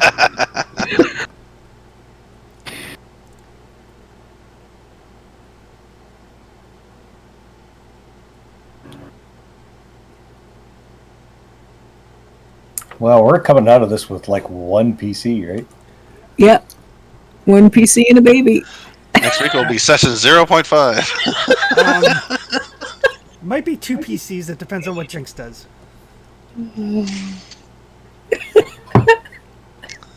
On the bright side, it's fun making these characters, and I love the system. It's a good thing. I thought I was rolling a cold-blooded assassin. Here I am running on the street with a foundling. I know I should have stayed on the fucking roof. Completely makes sense, though, that it's the Fae who's stealing the baby.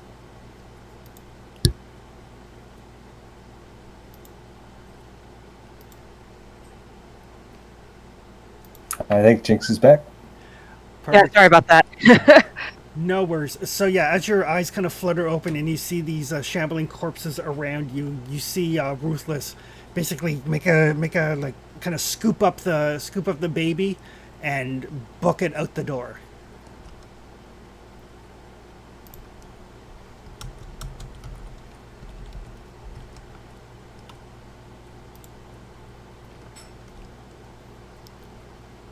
What would you like to do? I recommend the same damn thing. I'm surrounded by zombies. What does a healing potion do? Healing potion will heal you your healing rate at the end of the round. Okay. And that would be my whole turn, right? That would be your action, yes. Okay. So I've got 1 hit point. God. I'm gonna take the I'm gonna take the potion. Okay. I'm gonna cross it off my inventory, or at least try to.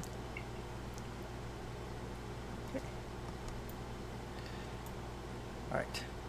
Well, now that there's no heroes in the way,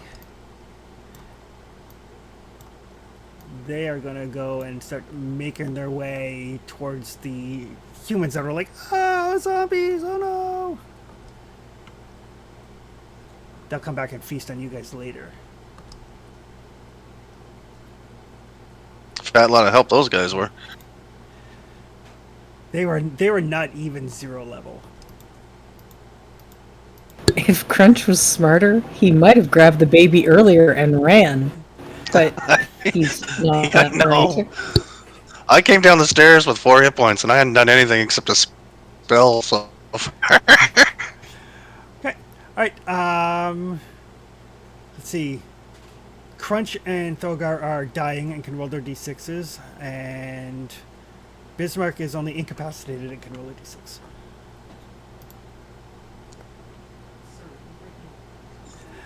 Sorry, d6 Sorry, at the end of the what? round. You're talking.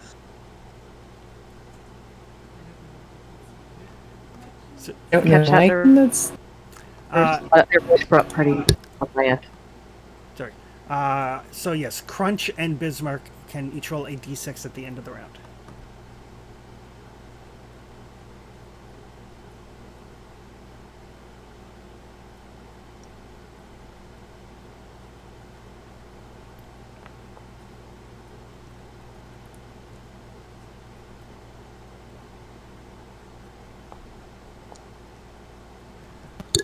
wow. Ouch. Crunch is doing well. Holy cow. You're no Vader. No, absolutely not. Crunch lets out a last shuddering breath. And Oh. but that brings us around to the next round.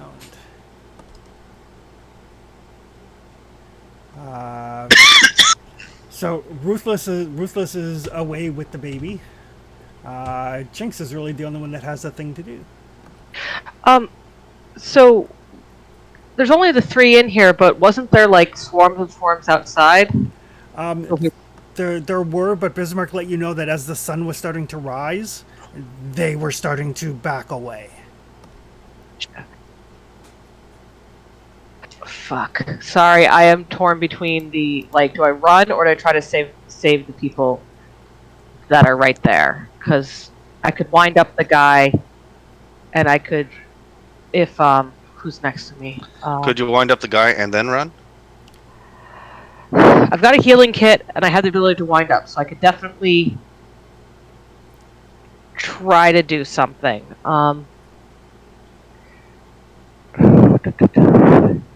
Never expected to be a single mother with a baby. I think it's dwarf who's next to me. Yes, it is. Is the dwarf still alive? Are they dying? They are dying. They're not dead yet. But they're the zombies between you and them. No, we're right next to each other. All right, well. Right. So if I use my turn to do healing on you, I could get you up and you could run out. Yeah, that's Don's character. He's at work, but yes, you could definitely try. He is in far more danger than Bismarck is currently. Bismarck. Because Bismarck is crunchy and does not taste good with milk. Right. All right. I'm gonna try to heal him. Okay. I will let you make an agility check just to see if you can do so unnoticed as the zombies are busy having a feast behind you. I have sneaky, which means I get a boon when trying to move silently and be hidden. Yes.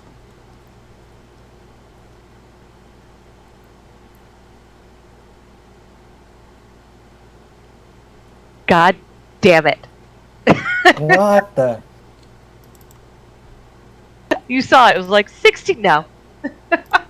Okay, I'm not sneaky. Should I? Yeah, they noticed me. Still make the intellect roll, or am I just being interrupted with an attack? No, but as you start to move, you do see one of them. Its head kind of whips around in your direction. They won't get to act until their actual turn, but Yep. All right. Well, I'll do that intellect roll for the healing. okay.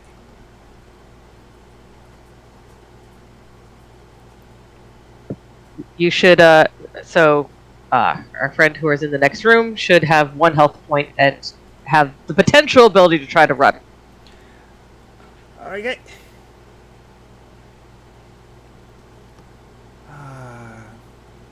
What would he do?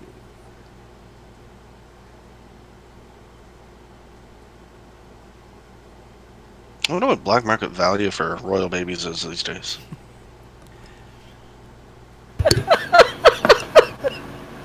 You're horrible. He's been dead for what, 30 seconds? Hey, when I first saw you, like I said, I thought he was your lunch. You kept him in a bag. That's fair. So yes, so Thagor will withdraw and then crawl slightly further. How much does Bismarck weigh? That's a good question. I think it's 50 pounds or something. Okay. He's really small. Yeah. So Thagor will kind of crawl out of the way. And he will kind of be like pushing Bismarck with him. That will bring us to the corpses. One corpse saw you.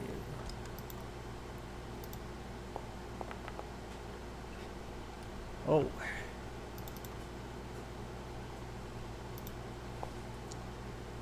Oh, that's going to be 7 damage to Jinx.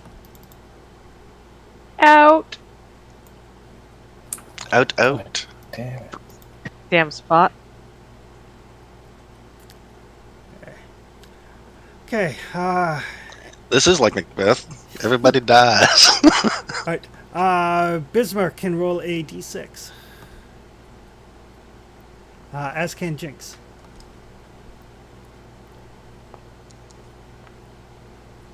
Ah, Oh. Bismarck is now dying. Hey, welcome to the One Club. thought I had a scorpion tail. It sucks. There are no membership benefits. Yeah, I know. None at all. Every time I managed it with a dagger, I did 1 damage at 1d3. I'm gonna need a bigger gun. Could have been on the roof. Just watched everything happen. Could have been. Sorry.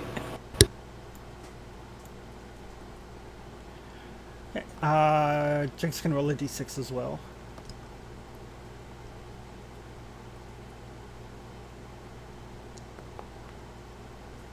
Alright.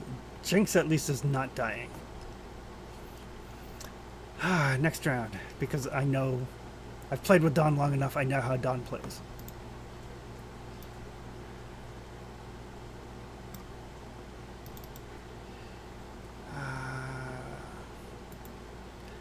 Speed is 8.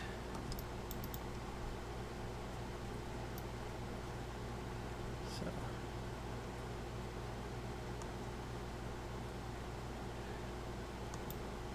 Okay. How much does Jinx weigh? Just a goblin. How much a goblin? Almost 65 pounds. As much as a big dog, basically. All right. You haven't met my big dog. Yeah, that varies a lot. My brother's Sorry, got fair a enough. German Shepherd. Yeah, no. About this big, medium-sized dog. Okay. What's Like I said, I've played with Dawn well enough to know that Dawn, above all else, has like a paladin mentality. So he will take a slow action.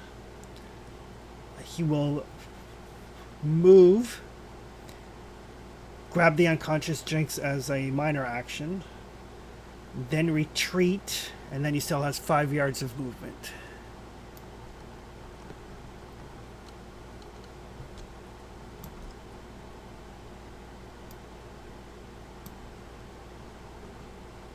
All right, so that will get people to that point. End of the round, Tony. You can roll a die to see if you die or not. Jinx can roll to see if she is dying.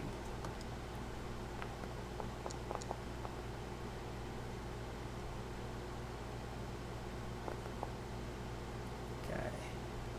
Right. Neither one is dead. Neither one is stabilized yet.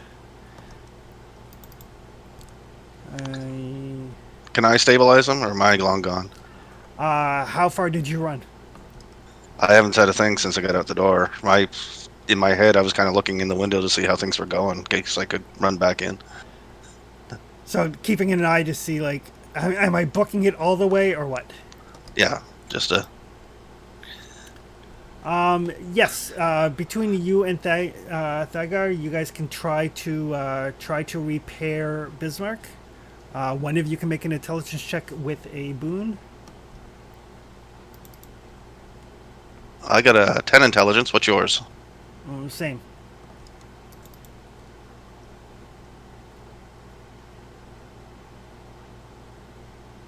What the hell happened there?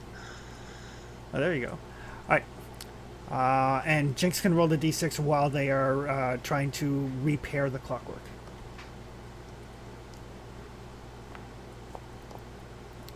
No. Dying. Oh no! So just as they get Bismarck into a repaired state, still unconscious but no longer dying, Jinx's breath starts to shudder and come in gasps. Does she still have a sealing potion on her? No, she took that. I don't have I have a healing kit, but Do we know how to use these things? Do you have any sort of medical training? No, I'm more of the stabby kind. I don't think heraldry helps. Highwayman and initiate of the old faith. Okay. All right. So Thagor will go, "You bloody help!" And between the two of you, he will get a 22 on his intellect roll to staunch the wounds. He's got some experience as like a field medic. Oh, cool. But yes, so battered, bruised, and beaten, 4 of you managed to make it out of the tavern. Haunted by the screams of the patrons of this bar as we run out on them. Yeah, there's the horrible flesh rending and chomping and such sounds behind you as you just kind of turn your back and do do do do do.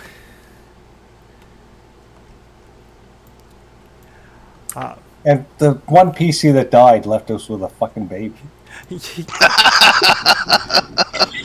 I was gonna laugh. It was like I'm the one that I'm the if I was thinking if I was the only one that's going to survive, I was the one discussing with our current game master if I was going to betray his character tomorrow.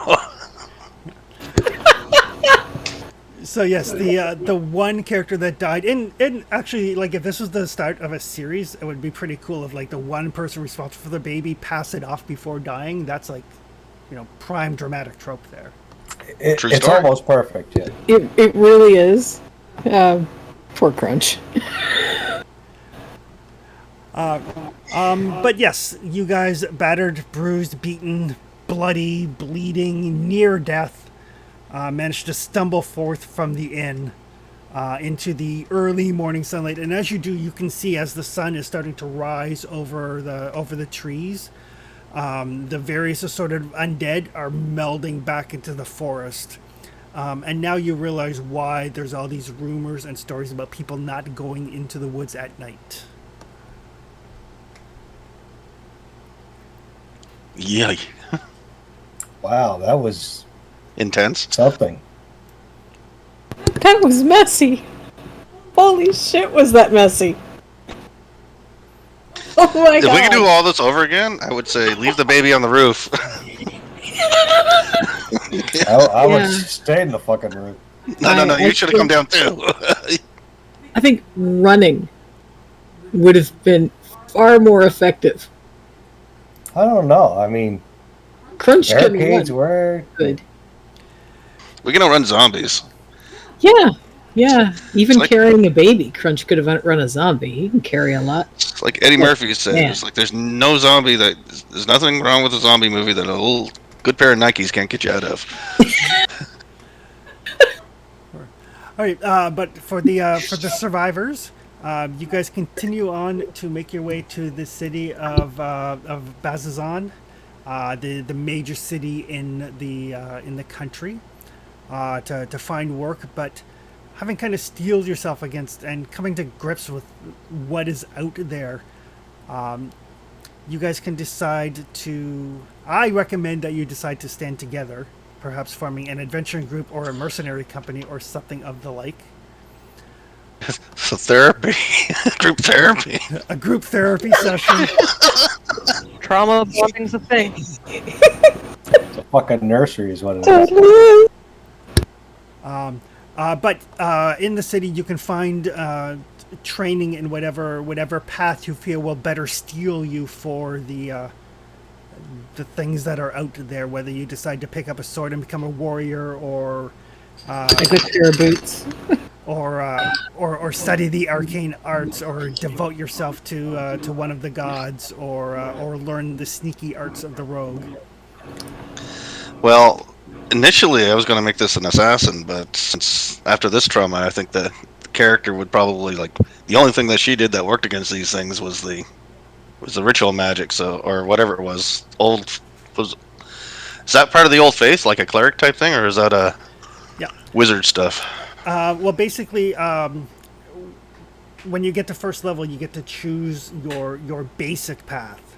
And then as you go up levels, you'll get to choose expert and master, and there's no prerequisites. So down the road, I think assassin is an expert. So down the road, you can still go you know what? I'm a priest, but I want to stab people. All right, so right now, what I did today, though, that was more priest or more magic user? Because that's the path she's going to choose first. That would definitely be more priest. All right, so that's the first thing. Would I go for a healer path? Is there a healer, or is it like cleric who's healing magic? You could. That would probably be. You could go either priest or wizard to get access to healing magic. There's no real non-magical healing. That's more professions. If you'd rather be the healer, I have no problems going to the thief direction, because that's her initial path anyway. I mean, I am also flexible. I know the book said that goblins are good for basically thieves and rogues and casters is where they're at. But yeah, you guys can take some time to think about it. Just post in the Facebook what path you would like to take, and then I'll tell you. I'll let you know the things that you get when you take that thing. Because for those of you that go the magic path, you're going to have to choose what magical traditions or schools of magic you learn and what spells you get and things. So it'll be a little bit evolved, but we'll do it over the Facebooks.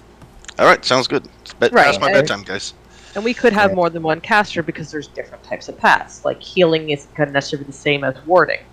Exactly. There's 30 different schools of magic.